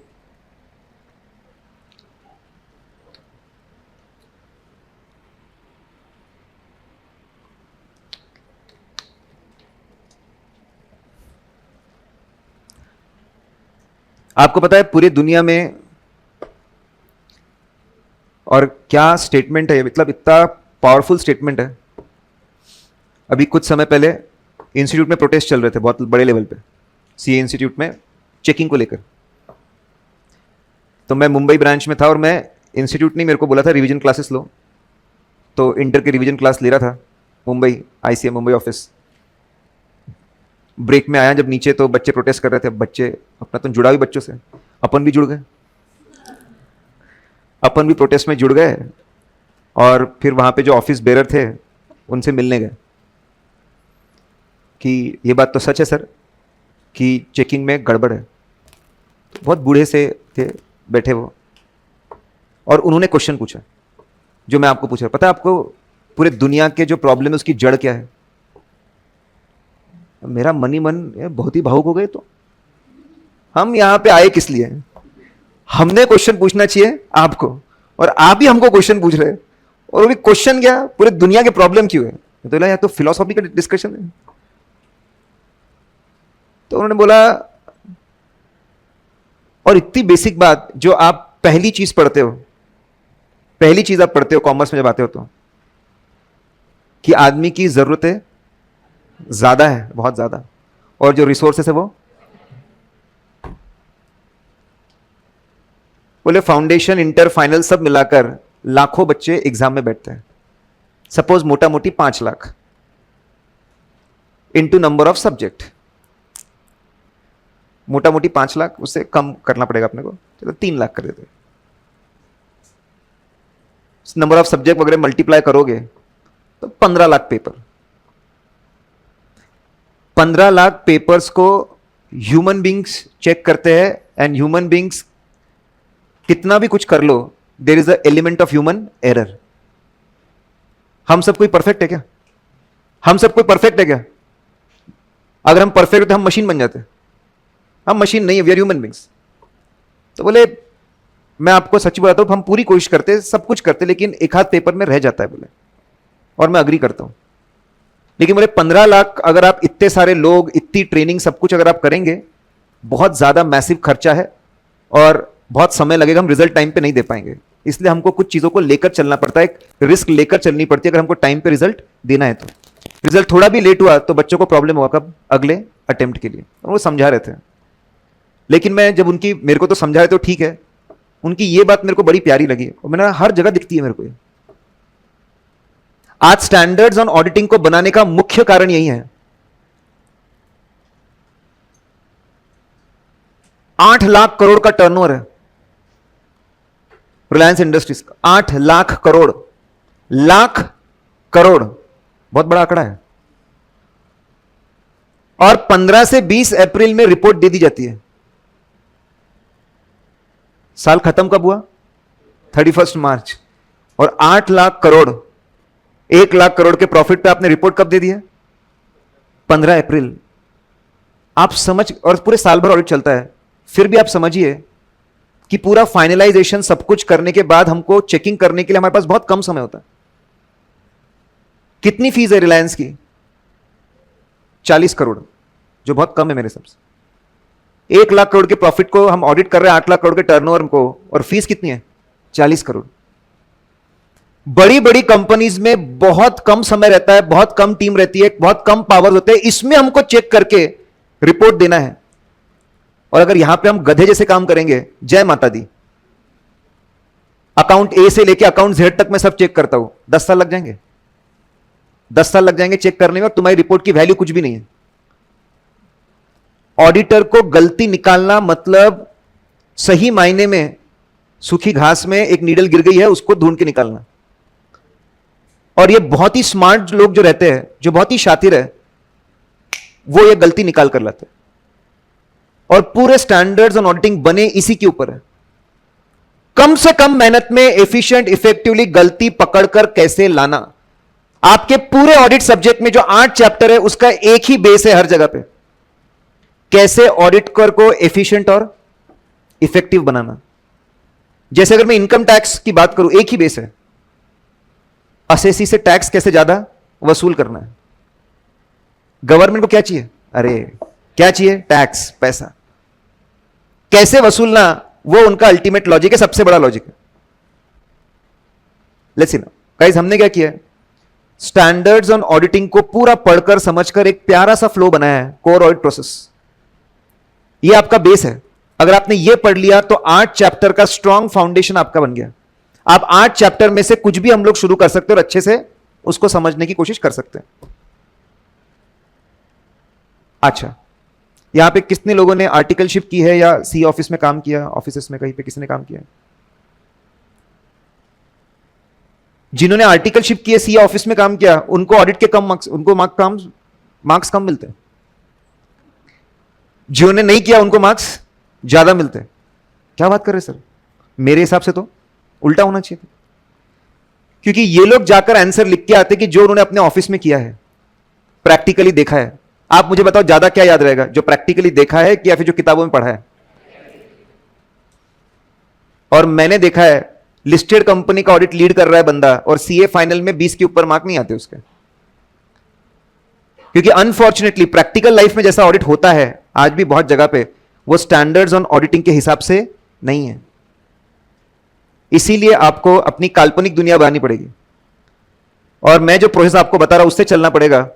तो आप फिर एकदम बहुत कंफर्टेबल रहेंगे, चकाचक चौके छक्के मारेंगे और मार्क्स भी जोरदार आएंगे.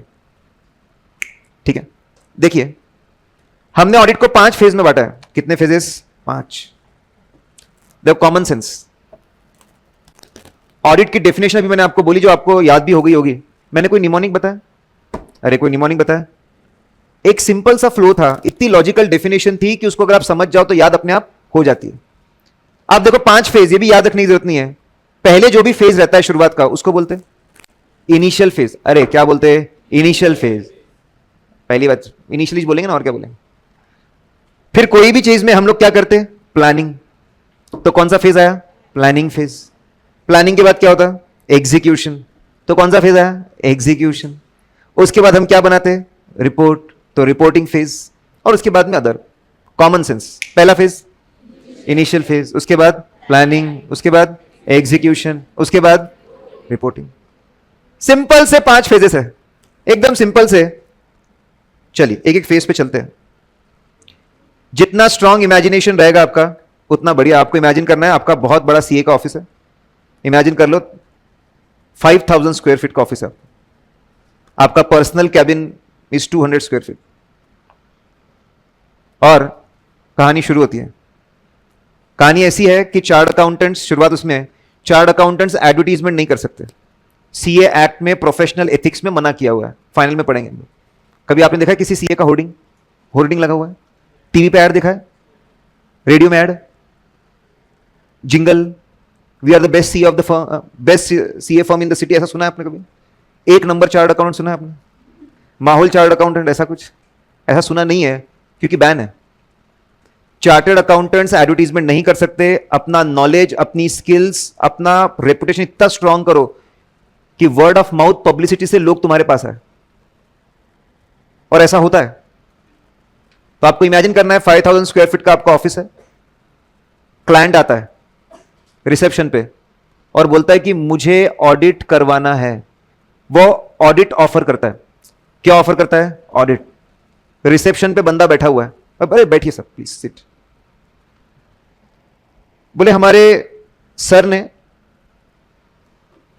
बोला है कि जैसे ही कोई बंदा ऑडिट करवाने के लिए आए उससे बेसिक सवाल पूछने, प्री कंडीशन मतलब एकदम बेसिक सवाल, बहुत ही बेसिक सवाल पूछने। ऐसे नंबर याद मत रख, उस पर ध्यान मत दो, मैं वो याद करवा दूंगा। एकदम बेसिक सवाल करना है। बोले क्या? बोले सर ये बहुत ही बेसिक है, इसके बिना हम ऑडिट कर ही नहीं सकते। हाँ, बोले पूछना यार, तो क्यों इतना बार बार पूछ क्या? बोले 2 सवाल है। पहला, सर देखिए खाना आप बनाएंगे और टेस्ट हम करेंगे, मतलब फाइनेंशियल स्टेटमेंट आप बनाओगे और हम उसको चेक करेंगे। दोनों काम हम करेंगे तो फिर उसमें कोई मतलब नहीं है, क्योंकि फिर इंडिपेंडेंस गायब हो जाएगा। Yes no? अब बनाएंगे भी हम और चेक भी हम ही करेंगे, तो उसमें कोई इंडिपेंडेंस है क्या? तो बोले बेसिक कंडीशन है, फाइनेंशियल स्टेटमेंट कौन बनाएंगे? आप। अरे हाँ, अरे मेरी कंपनी है, 25 लोगों का स्टाफ है मेरे पास में, एक senior chart accountant accounts head है, उसके अंदर सब लोग काम करते हैं, बहुत बढ़िया सॉफ्टवेयर है, पूरी अकाउंटिंग हम करेंगे चकाचक, फाइनेंशियल स्टेटमेंट भी बनाएंगे, आपको चेक करना है। वेरी गुड, ऐसे ही लोग चाहिए थे हमको। डन। प्रैक्टिकल लाइफ में इसमें बहुत कंट्रोवर्सी है। आप जाओगे क्लाइंट के पास, पता चलेगा अकाउंटिंग भी आप कर रहे हो, अकाउंटिंग भी आप कर रहे हो और ऑडिटिंग भी आप कर रहे हो, और बच्चों को बहुत कंफ्यूजन होता है, सर ऐसा क्यों? अरे छोटे क्लाइंट को नहीं पुराता, अकाउंटिंग के लिए अलग से सीए रख, ऑडिटिंग के लिए अलग से सीए रख। वाह, वो बोलता 5-10 हजार है मेरे पास में, उसमें सब खत्म चाहिए। 5-10 हजार में देखो सब खत्म चाहिए, 2 अलग अलग लोग रह नहीं सकते। कॉम्प्रोमाइज करना पड़ता है प्रिंसिपल, बजट नहीं भाई सब। Yes no? तो प्रैक्टिकल लाइफ में छोटे क्लाइंट में प्रिंसिपल्स का कॉम्प्रोमाइज करना पड़ता है, क्योंकि बजट नहीं है। हम बड़े क्लाइंट को सोच के चल रहे हैं। क्विकली, पहला क्वेश्चन क्या पूछा? अकाउंटिंग तू करने को तैयार है? उसको बोलते हैं अग्रीमेंट में लिख कर देगा क्या कि फाइनेंशियल स्टेटमेंट बनाना किसकी जिम्मेदारी है? तेरी। बोले हाँ लिख के दूंगा। अरे बहुत बढ़िया सर। दूसरा सवाल है, बोले क्या? अकाउंटिंग करने के लिए फ्रेमवर्क लगता। बाप रे, क्या लगता? फ्रेमवर्क। उसको बोलते हैं फाइनेंशियल रिपोर्टिंग फ्रेमवर्क। थोड़े टेक्निकल वर्ड्स आएंगे, आने दो, बहने दो। टेक्निकल वर्ड थोड़ी सी तकलीफ देंगे, धीरे धीरे दिमाग में फिर बैठ जाएंगे। फाइनेंशियल रिपोर्टिंग मतलब, अरे जवाब दो। फाइनेंशियल रिपोर्टिंग मतलब अकाउंटिंग। अरे फाइनेंशियल रिपोर्टिंग मतलब अकाउंटिंग, फाइनेंशियल स्टेटमेंट। फ्रेमवर्क मतलब बेस, स्ट्रक्चर, जिसके ऊपर सब कुछ टिका हुआ है। बोले आप जो फाइनेंशियल रिपोर्टिंग फ्रेमवर्क यूज करोगे, it should be acceptable, it should be acceptable. India में फाइनेंशियल रिपोर्टिंग फ्रेमवर्क क्या है? As plus schedule 3। Financial reporting framework मतलब अकाउंटिंग के बेसिक प्रिंसिपल्स और फॉर्मेट, अकाउंटिंग के बेसिक प्रिंसिपल्स और फॉर्मेट। इंडिया में सबसे फेमस है अकाउंटिंग स्टैंडर्ड्स प्लस शेड्यूल 3, बड़े कंपनियों के लिए इंड एस प्लस शेड्यूल 3। लेकिन अगर बैंक्स है, बैंक्स को एएस प्लस आरबीआई के सर्क्यूलर्स, फ्रेमवर्क थोड़ा सा बदल गया। इंश्योरेंस कंपनी में एएस प्लस आईआरडीए के रेगुलेशंस, फ्रेमवर्क बदल गया। अच्छा, इंडस्ट्री टू इंडस्ट्री फ्रेमवर्क बदल सकता है? Yes no? बैंक्स का फाइनेंशियल स्टेटमेंट का फॉर्मेट अलग है, एनबीएफसी का अलग है, इंश्योरेंस का अलग है। आपको अब ये रियलाइजेशन होना चाहिए कि इंडस्ट्री टू इंडस्ट्री फ्रेमवर्क बदल जाता है, कंट्री टू कंट्री, अरे कंट्री टू कंट्री फ्रेमवर्क बदल जाता है। अकाउंटिंग करने के प्रिंसिपल्स और फॉर्मेट बहुत सारे हो सकते हैं, ये आपके लिए रियलाइजेशन होना चाहिए। विद इन कंट्री बहुत सारे हो सकते हैं, कंट्री के बाहर बहुत सारे हो सकते हैं। और एग्जांपल, सपोज आपने और मैंने जॉइंट वेंचर शुरू किया, आपने 90% पैसे लगाए, मैंने 10%, 50% प्रॉफिट आपका, 50% मेरा। भाई एक्सपीरियंस, नॉलेज वॉलेज बराबर। हमने अग्रीमेंट में लिखा हुआ है ये अकाउंटिंग के प्रिंसिपल्स होंगे और ऐसे फॉर्मेट में फाइनेंशियल स्टेटमेंट बनेंगे,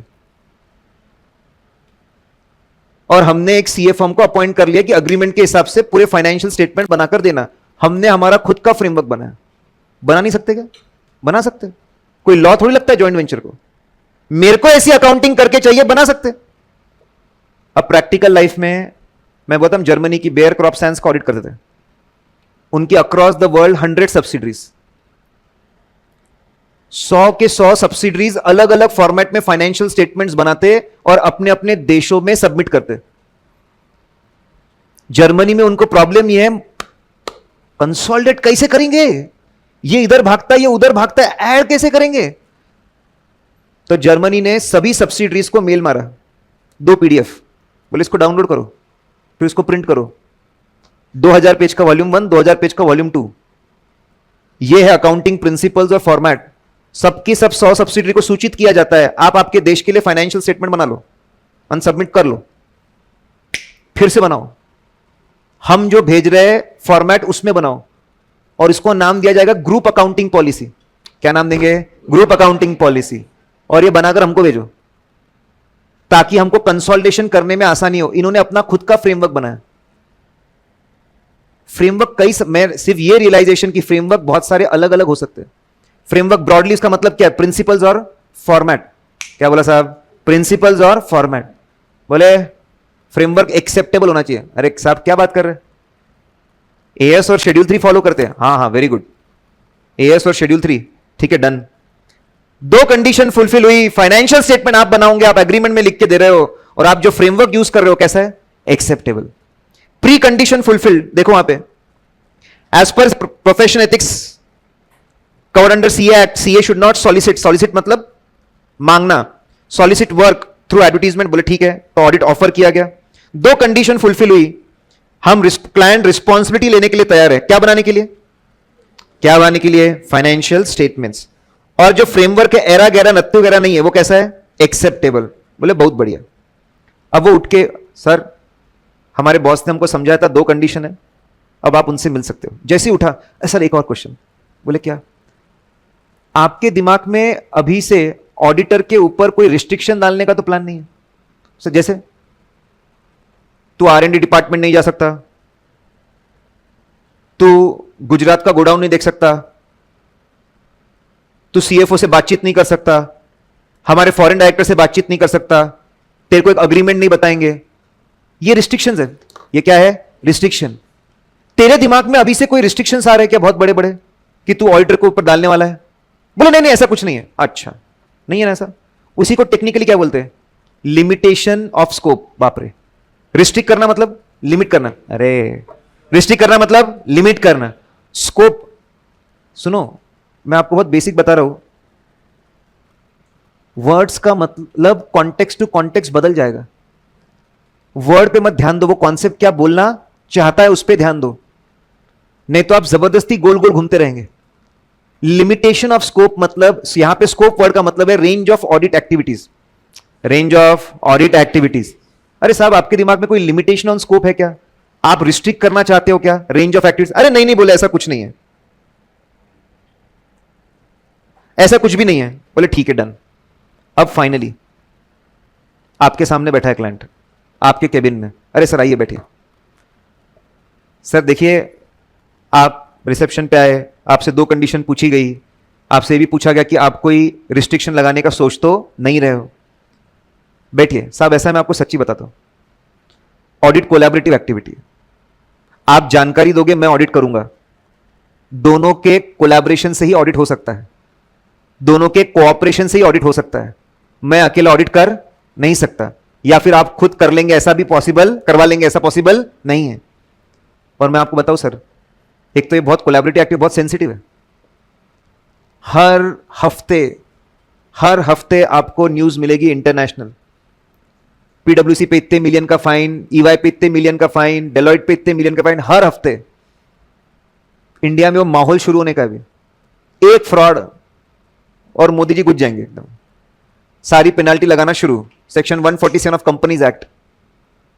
फंसाना कोई ऑडिटर, सब खत्म हो जाना है, सब बिक जाना है। रिस्क बहुत है। अगर आपकी रिपोर्ट गलत हुई और ये प्रूव हुआ कि आपने गलत तरीके से काम किया था, सब बिक जाना है, खत्म। बोले साहब ऐसा है, मिलकर काम करना पड़ता है, बहुत रिस्की है, इसलिए हम किसी का भी काम नहीं लेते। स्टैंडर्ड्स ऑन ऑडिटिंग बोलता है काम लेने से पहले प्रिलिमिनरी एंगेजमेंट एक्टिविटी, प्रिलिमिनरी मतलब इनिशियल, एंगेजमेंट, अरे एंगेजमेंट मतलब रिंग नहीं आनी चाहिए, एंगेजमेंट मतलब होता है असाइनमेंट। प्रिलिमिनरी एंगेजमेंट एक्टिविटी मतलब कोई भी असाइनमेंट जब आपको ऑफर करे, कुछ काम करना पड़ता है। बोले क्या? देखो टेक्निकल वर्ड सुनते जाइए, धीरे धीरे कंफर्टेबल आप होंगे। बोले बैठो, ये 10 पेज का फॉर्म है,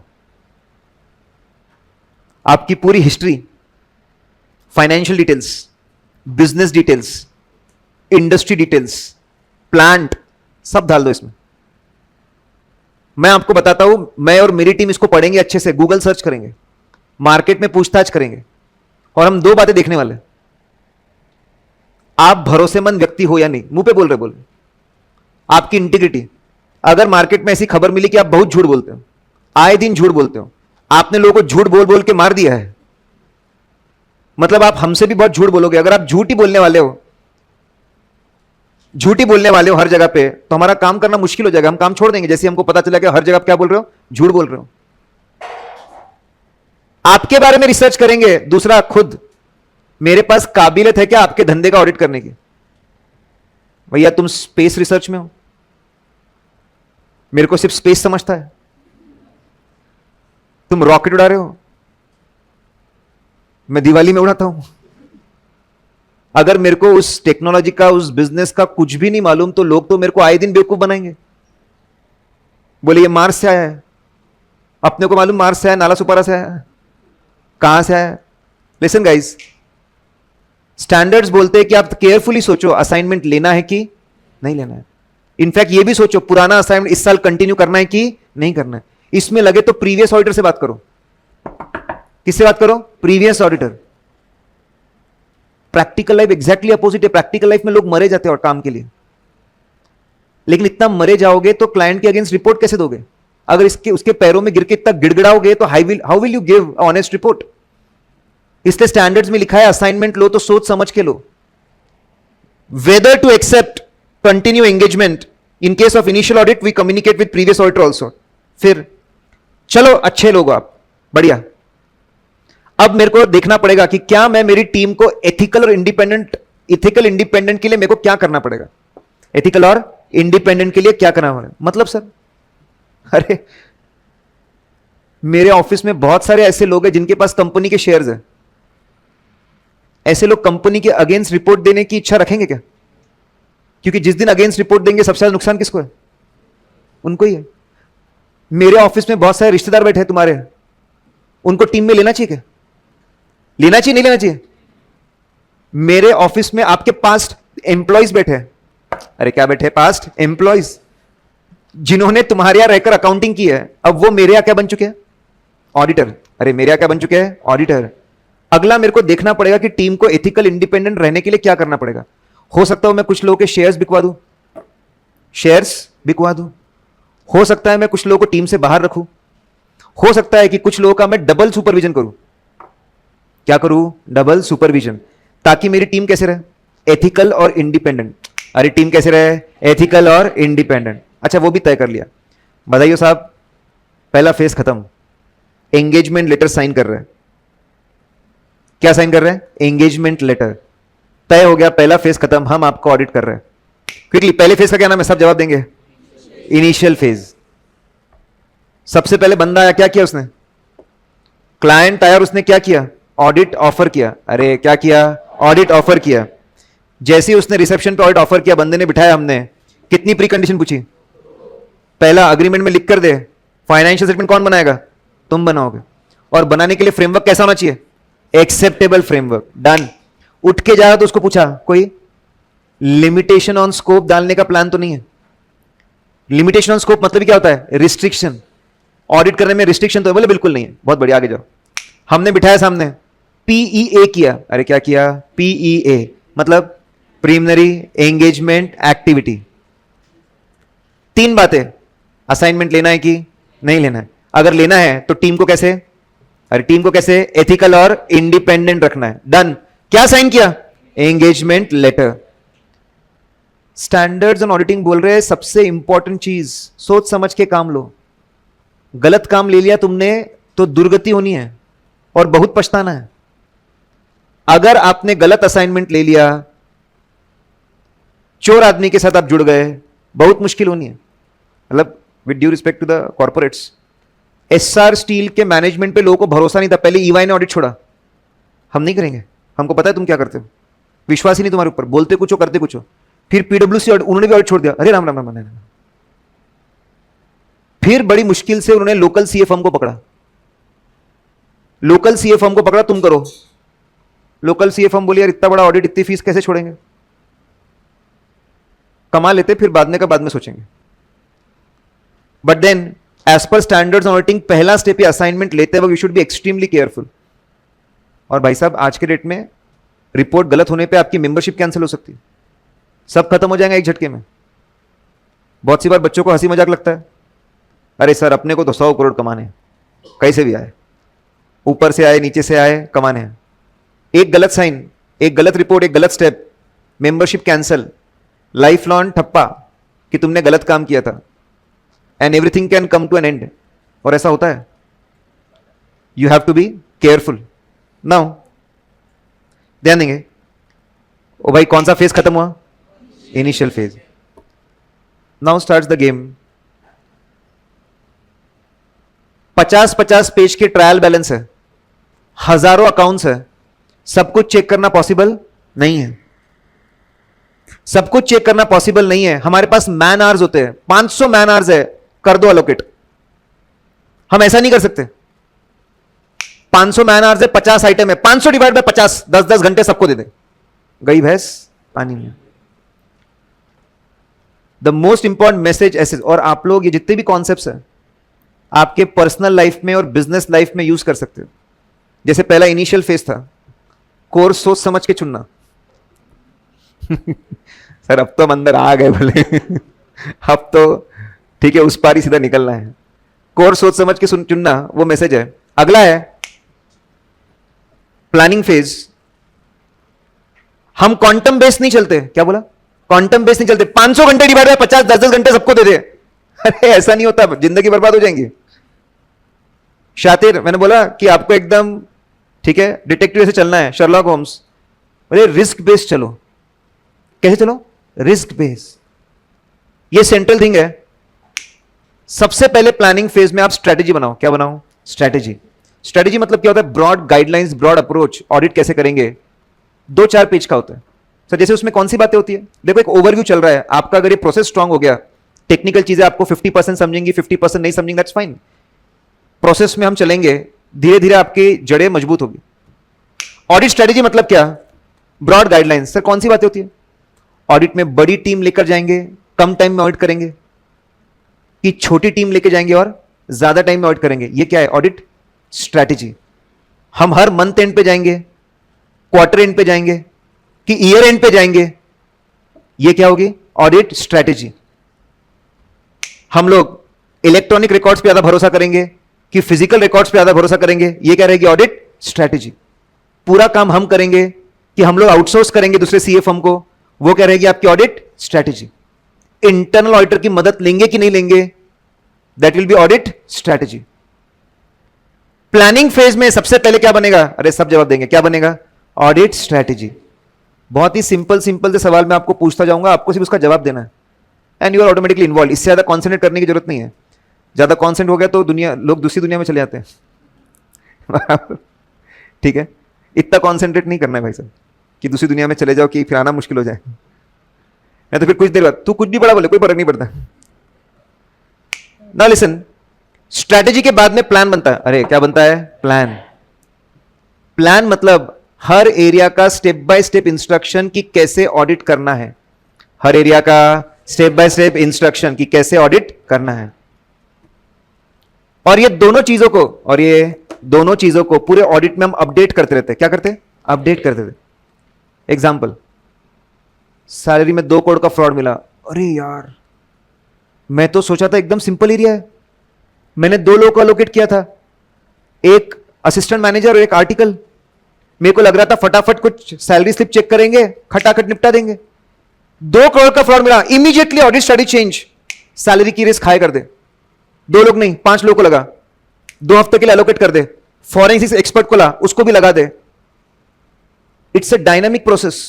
हम बहुत शातिर चलते, जैसे ही हमको इंडिकेशन मिले कि इस एरिया में गड़बड़ ज्यादा हो सकती है, स्विफ्टली हमने रिस्क को बढ़ाया, हमने रिसोर्सेज को ज्यादा लगाया, हमने ऑडिट प्रोसेस को बढ़ा दिया और इस एरिया के अब तह तक जाएंगे क्योंकि यहां पे हमको फ्रॉड मिला है। You have to be dynamic. पढ़ाई की आपकी प्लानिंग में भी आपको डायनामिज्म दिखाना पड़ता है। आप हर चीज को इक्वल इंपॉर्टेंस नहीं दे सकते। आपको लगा अरे यार ये पर्टिकुलर टॉपिक तो मेरे को इजी लग रहा था, यहां पे 2-3 प्रॉब्लम नहीं आया, खतरे घंटी, इसको ज्यादा टाइम दो। कोई चीज आपको बहुत सिंपल लग रही है, इसको जल्दी निपटा देंगे। You have to be dynamic. आपको स्ट्रेटेजी और प्लान को कंटिन्यूसली क्या करना पड़ेगा? चेंज। नाउ पहला प्लान बनता है रिस्क असेसमेंट प्रोसेस का। अरे बाप रे, किसका प्लान बनता है? Risk assessment process. अब ये इतनी बार सुनना है आपको, ये रिस्क असेसमेंट प्रोसेस। ऑडिट में सुनोगे रिस्क असेसमेंट, ईआईएस में सुनोगे रिस्क असेसमेंट, एसएम में सुनोगे रिस्क असेसमेंट, एफएम में सुनोगे रिस्क असेसमेंट, इको में भी सुन सकते हो रिस्क असेसमेंट। सही है क्या? लिसन गाइस, इनका कहना है रिस्क बेस्ड ऑडिट, जिस एरिया में गलती होने के चांसेस ज्यादा हो। अरे क्या बोला? जिस एरिया में गलती होने के चांसेस ज्यादा हो। कॉमन सेंस लगाओ, वहां पे मेहनत कम करेंगे ज्यादा करेंगे? शातिर बनो। हर चीज को इक्वल इंपॉर्टेंस नहीं दे सकते आप बहुत केयरफुली आइडेंटिफाई करो कहां पे गड़बड़ के चांसेस ज्यादा है, उसको रेड फ्लैग करो, वहां पे मेहनत ज्यादा करो। अरे बॉस आते हैं, हम देखा बॉस एकदम टकले हो चुके, सारे बाल जा चुके हैं, 50 पेज का ट्रायल बैलेंस उठाते हैं, खट खट खट पेज पलटाते हैं, सर्कल मारते अकाउंट्स पे, इसको चेक कर लेना, उसमें गलती निकलती है। गजब! हमारे बॉस के पास दिव्य दृष्टि है, वो सिस्टम में घुस जाते हैं, उनको पहले ही पता चल जाता कि यहां पर क्या है, गलती है। बॉस के बाल ऐसे ही नहीं गए। बॉस को पता है कि हर अकाउंट का रेंज क्या होता है। उसने जैसे ही देखा कि अकाउंट्स का रेंज बदल रहा है कुछ, उसके मन में शक पैदा हुआ कि ये अकाउंट में गलती हो सकती है। उसने बराबर उसको मार्क किया। 4 महीने ऑडिट करके भी गलतियां नहीं मिलती, 4 दिन में उतनी गलतियां मिल गई बिकॉज ऑफ रिस्क असेसमेंट। पता लगाओ कि कहां पे गलती, अरे पता लगाओ कहां पे गलती हो सकती है। यह सबसे इंपॉर्टेंट स्टेप है। अगर यह स्टेप आपने क्रैक कर लिया तो आप जबरदस्त ऑडिट करेंगे। ना लिसन, सपोज हमने तय किया यहां से लद्दाख जाएंगे बाइक पे, एग्जाम के बाद बाइक पे यहां से आप लद्दाख जाएंगे। अब आपको पता करना है कि आपके साथ क्या क्या प्रॉब्लम हो सकता है। आप कैसे पता करोगे? थोड़ा सोच के बताओ मेरे को। एकदम पैरेलल एग्जांपल है, आपको एक एक्टिविटी करनी है, क्या क्या प्रॉब्लम आ सकते हैं, आप कैसे पता करोगे? आपको तैयारी करनी है इस असाइनमेंट की, आप तैयारी कैसे करोगे?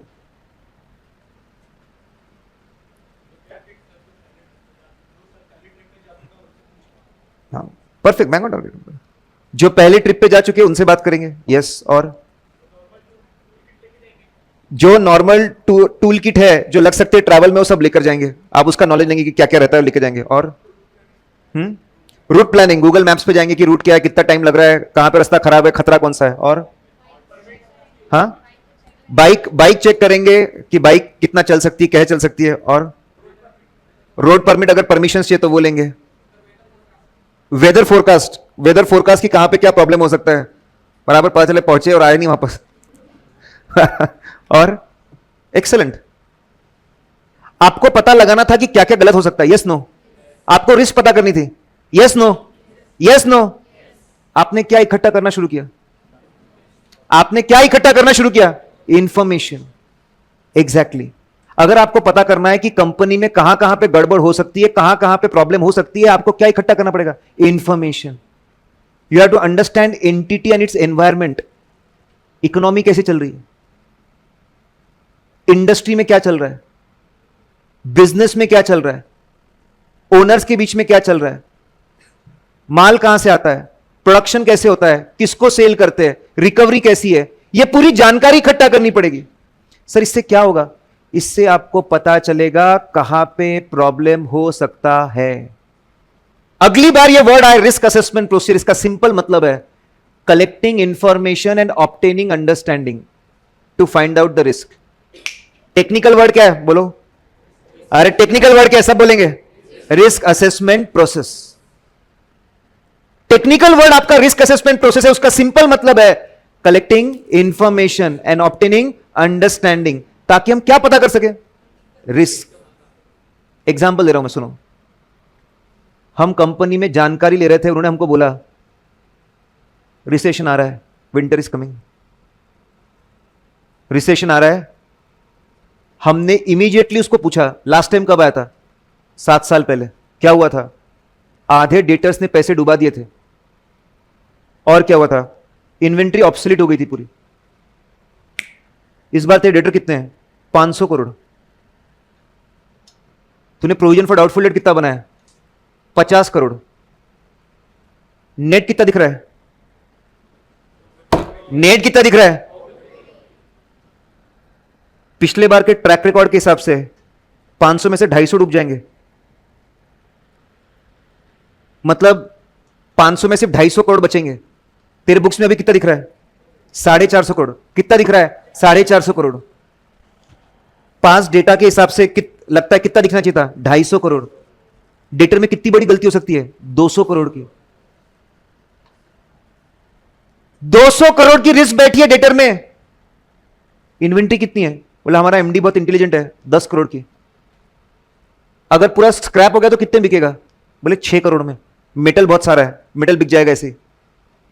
कितने का लॉस है? कितने का लॉस है? 4 करोड़। डेटर में कितनी बड़ी रिस्क है? 200 करोड़। इन्वेंट्री में 4 करोड़। जैसी जानकारी आपको मिले, सोचो क्या गलत हो सकता है, व्हाट कैन गो रॉन्ग। अगर आप ये सोचोगे व्हाट कैन गो रॉन्ग, तो आपको रिस्क मिल जाएगी। अरे क्या मिलेगी? रिस्क मिल जाएगी। रिस्क असेसमेंट प्रोसीजर, पहला प्लान बनता है रिस्क असेसमेंट प्रोसीजर का। अरे पहला प्लान किसका बनता है? Risk assessment procedure. सबसे बेस्ट चीज होती है, कंपनी के प्लांट देखने के लिए कौन जाएगा? डायरेक्टर से कौन मिलेगा? इनके शोरूम में विजिट कौन करेगा? पिछले साल से कंपैरिजन कौन करेगा फाइनेंशियल स्टेटमेंट में? कहां पे इंक्रीज है, कहां पे इंक्रीज है, कहां पे डिक्रीज है? जानकारी कौन इकट्ठा करेगा? उसका प्लान बनता है। सबसे पहला काम risk assessment procedure, collecting information, obtaining understanding. अगला स्टेप होता है आइडेंटिफाइंग एंड असेसिंग रिस्क। अरे क्या होता है? Identifying and assessing risk. English में दोनों सेम लगते हैं। इंग्लिश में दोनों सेम लगते हैं। क्या बोला है? Risk assessment procedure. फिर अगला क्या बोला? Identifying and assessing risk. ऐसे में दोनों का मतलब थोड़ा सा अलग है। रिस्क असेस करना मतलब सिर्फ जानकारी इकट्ठा करना, सिर्फ जानकारी इकट्ठा करना। आइडेंटिफाइंग एंड असेसिंग रिस्क मतलब सोचना व्हाट कैन गो रॉन्ग। अरे सोचना what can go wrong. Industry में रिसेशन आ रहा है, that is risk assessment. Debtor में गलती हो सकती है, that is identifying risk. Inventory में गलती हो सकती है, that is identifying risk. Assess करना रिस्क बड़ी है कि छोटी है। डेटर में कितने करोड़? अरे डेटर में कितने करोड़? 200 करोड़। इन्वेंट्री में कितने crore? 4 crore. That is assessing risk. अरे that is assessing risk. Now listen, हम बहुत शातिर चलते हैं। एक तो जहां रिस्क के बराबर वहां जाके हथौड़ा मारेंगे, सर्जिकल स्ट्राइक करते हैं हम लोग। बोले बेवकूफी वाले काम नहीं करने, जाके हर वाउचर चेक कर रहे हैं। लोग हंसते हैं ऐसे लोगों पे, कुछ भी चेक करता बोले, हर चीज चेक कर रहा है गधे जैसे, एकदम ही गधा मजूरी कर रहा बोले। हम पिन पॉइंट कहां पे गलती होने के चांसेस निकालते हैं। नाउ लिसन केयरफुली, अब एक वर्ड आ रहा है टेक्निकल, ये कम से कम 1000 बार रिपीट होने वाला है पूरे कोर्स में। रिस्क को हम निकालते high level, medium level, low level, high level, medium level, low level, और रिस्क को और निकालते 2 लेवल पे। फाइनेंशियल स्टेटमेंट लेवल, क्या बोला? फाइनेंशियल स्टेटमेंट लेवल, और उसका अपोजिट असर्शन लेवल। कौन सा लेवल? Assertion level. ध्यान सुनो, अगर आपको ऐसे सर्कमस्टांसेस दिख रहे हैं कि फाइनेंशियल स्टेटमेंट के किसी भी एरिया में गलती हो सकती है, तो उसको बोलते हैं फाइनेंशियल स्टेटमेंट लेवल रिस्क। क्या बोलते हैं उसको? Financial statement level risk. Example सुनो, अरे भाई मैनेजमेंट की नीयत खराब है, चोर लोग हैं लोग, मार्केट में रेपुटेशन खराब है, कोई भी एसेट की चोरी कर सकते हैं, कोई भी इनकम एक्सपेंस में घपला कर सकते हैं लोग, कोई ईमान नहीं इनका, बस पैसा चाहिए, they want money at any cost. अगर मुझे ऐसे सर्कमस्टांसेस दिख रहे हैं कि मैनेजमेंट की इंटीग्रिटी में प्रॉब्लम है, कहीं पर भी गड़बड़ हो सकती है, कौन सी रिस्क है? Financial statement level. और सुनो, अरे इनका अकाउंट सेट बेवकूफ आदमी है, बहुत ही बेवकूफ आदमी है। एमडी का भाई था, कोई काम नहीं मिल रहा था, उसको अकाउंट सेट बना दिया। इसको अकाउंटिंग पॉलिसी बनाना जमता ही नहीं है। एएस इंडिया समझते नहीं तो पॉलिसी क्या बनाएगा, अकाउंटिंग ट्रीटमेंट क्या करना है। ये कहीं पर भी गलती कर सकता है, ये कहीं पर भी गलती कर सकता है। कौन सी रिस्क है? Financial statement level. और सुनो, अरे इन्होंने नया सॉफ्टवेयर लगाया सितंबर में, अरे रे रे, नया सॉफ्टवेयर लगाया मतलब पुराने सॉफ्टवेयर से डेटा पूरा ट्रांसफर करना पड़ेगा। किसमें? नए सॉफ्टवेयर में। ट्रांसफर करते करते गलतियां हो सकती है कहीं पर भी। कौन सी रिस्क है? Financial statement. सितंबर के महीने में तो जनता आतंक मचाएंगी, कुछ भी एंट्री पास करेगी, क्योंकि नया सॉफ्टवेयर आता नहीं है। वापस कौन सी रिस्क है? अरे कौन सी रिस्क है? Financial statement level risk. भाई साहब, फाइनेंशियल स्टेटमेंट लेवल रिस्क है। अगर आपको बहुत ज्यादा फाइनेंशियल स्टेटमेंट लेवल रिस्क दिखी, ए चल टीम को स्ट्रांग बना, 10 लोग थे 15 कर, सीनियर पहले 50% थे 75% कर ले, एक्सपर्ट को लेने का नहीं सोचे तब एक्सपर्ट को ले, पूरे टीम को बोल अलर्ट रह के काम करेंगे। इस असाइनमेंट में कहीं पर भी गड़बड़ हो सकती है, इस असाइनमेंट में कहीं पर भी गड़बड़ हो सकती है। उसका अपोजिट मैंने भी एग्जांपल दिया, मुझे पता है डेटर के अमाउंट में गलती हो सकती है, डेटर के अमाउंट में गलती हो सकती है, इन्वेंट्री के अमाउंट में गलती हो सकती है। जब सर्कमस्टांसेस ऐसे कि मुझे एग्जैक्टली पता है इस फाइनेंशियल आइटम के इस पॉइंट में गलती हो सकती है, exactly, that is a assertion level risk. अरे that is a assertion level risk. अब चेकिंग करने का तरीका बदल जाएगा। अब पूरी टीम को स्ट्रांग नहीं बनाऊंगा, अरे अब पूरे टीम को स्ट्रांग नहीं बनाऊंगा, अब मैं सीधा कौन से एरिया पे ध्यान दूंगा? डेटर पे। वो कौन सी रिस्क है? Assertion level. असर्शन का मतलब अभी तक मैंने बताया नहीं, I have not told you meaning of assertion. ठीक है, लेट्स फ्रीज गाइस। आज हम लोगों ने बहुत सारा बैकग्राउंड देखा और हमने देखा कि आज प्रैक्टिकल वर्ल्ड में रियल चैलेंज है। लोग बैठे हैं बेवकूफ बनाने के लिए, मैनिपुलेशन भर भर के है, और ऑडिटर्स के पास में टाइम बहुत कम है, रिसोर्सेज बहुत कम है, और इनको फ्रॉड पकड़ने हैं। बहुत ही स्मार्ट और इंटेलिजेंट लोग ही ये कर पाएंगे। ये बैकग्राउंड है। उसमें हमने देखा 2 तरह के ऑडिट है। कौन से? इंटरनल और एक्सटर्नल। जो सिस्टम पे ध्यान दे वो कौन है? जो फाइनेंशियल स्टेटमेंट पे ध्यान दे वो कौन है? फिर हम लोगों ने डेफिनेशन देखी, किसकी? इंटरनल की, एक्सटर्नल की? इंटरनल की एक्सटर्नल की? एक्सटर्नल की। अल्टीमेटली किस पे ओपिनियन देना है? Whether it gives true and fair view. Audit में कोई लापरवाही ना हो और हम लोग बराबर गलतियां पकड़ कर लाए, इस तरीके से आगे बढ़े, इसके लिए क्या बने? Standards on auditing.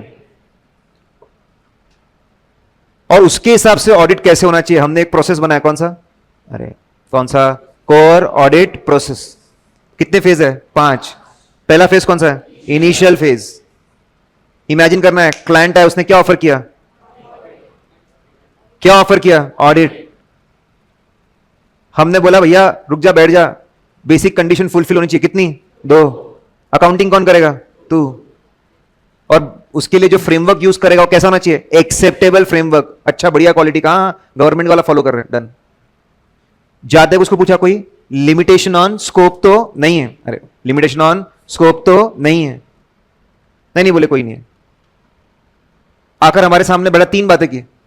Preliminary engagement activity बोलते हैं, एक्सेप्ट करना कि नहीं करना, टीम को एथिकल और इंडिपेंडेंट कैसे बनाना, फिर क्या साइन मारा? Engagement letter. कौन सा फेज खत्म?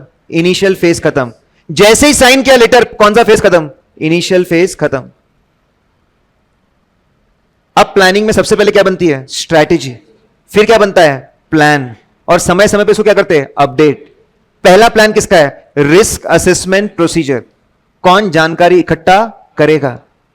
जानकारी इकट्ठा करें, सोचना पड़ता है क्या गलत होगा और कितना गलत होगा, क्या गलत होगा और कितना गलत होगा। उसको बोलते हैं आइडेंटिफाइंग एंड असेसिंग रिस्क। आखिरी में 2 लेवल की रिस्क की बात की थी। कौन सा लेवल? Financial statement level. और कौन सा लेवल? Assertion level.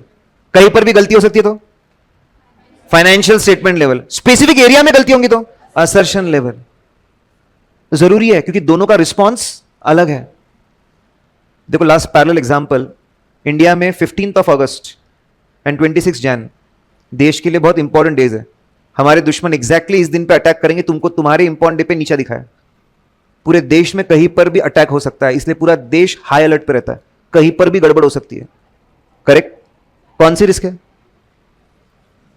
कौन सी रिस्क है? कहीं पर भी गलती हो सकती है। Financial statement level. जब बर्फ पिघलती है तो हमको पता है कहां से इन्फिल्ट्रेशन होगा, मुझे पता है एग्जैक्टली कहां से इन्फिल्ट्रेशन होगा और कहां पे हम लोगों ने ज्यादा लोगों को लगाना चाहिए और टेररिस्ट को रोकना चाहिए। वो क्या है? Assertion level. रिस्क को 2 हिस्सों में बांटना जरूरी है क्योंकि दोनों को टैकल करने का तरीका अलग है। ऐसा करके ही हम लोग कैसे क्या बन पाएंगे? Efficient and effective. जैसे आप लोग पढ़ रहे हो, किसी को अगर इंग्लिश पढ़ने में प्रॉब्लम है, किसी भी सब्जेक्ट में दिक्कत जाएगी, किसी भी सब्जेक्ट में दिक्कत जाएगी। क्या हुआ? वो फाइनेंशियल स्टेटमेंट रिस्क। कि किसी को सिर्फ अकाउंटिंग स्टैंडर्ड 19 लीजेस नहीं समझता है, पता एग्जैक्टली ये नहीं समझ रहा क्या है वो? Assertion level. दोनों को ठीक करने का तरीका अलग रहेगा, दोनों को काम करने का तरीका अलग रहेगा।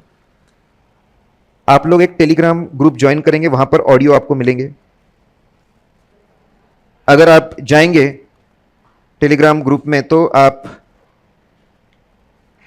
सर्च करेंगे CA inter audit live class discussion by Ravi Taori sir.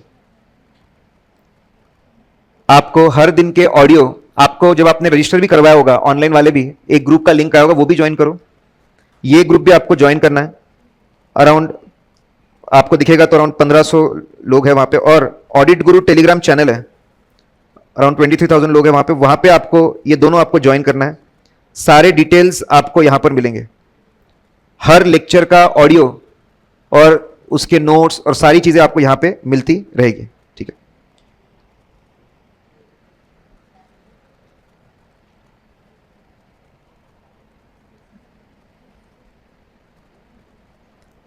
आपके बुक के पहले पेज पे मेरा नंबर मिल जाएंगे, 2 नंबर है। ठीक है? अगर मुझसे बात भी करनी है तो उस पर बात कर सकते हैं। पहले के जो 1-2 लेक्चर है इसमें, जैसे आज हमारा एक फेज हुआ मोटा मोटी, कल हमारा बचा हुआ फेज होगा। करेक्ट? ये क्रिटिकल रहेंगे। आप इसका मैं ऑडियो दूंगा, उसको अच्छे से सुनकर आएंगे, हम क्लास में भी आकर रिवाइज करेंगे। ठीक है? चलिए आज के लिए इतना काफी है। किसी के मन में कोई डाउट होगा तो मुझसे आकर बात करेंगे। डेली ऑडियो आपका मैक्सिमम 10 मिनट का होगा, मैक्सिमम बोल रहा हूं, 10 से 15 मिनट का हो सकता है। पूरे लेक्चर्स खत्म होते होते आपका पूरा ऑडिट 12 से 13 घंटे में कवर हो जाएगा ऑडियो में, ठीक है। ऑनलाइन वाली जनता, नवंबर के लिए कोई खास अमेंडमेंट्स नहीं है, सिर्फ हमारे नोट्स नए आए हैं।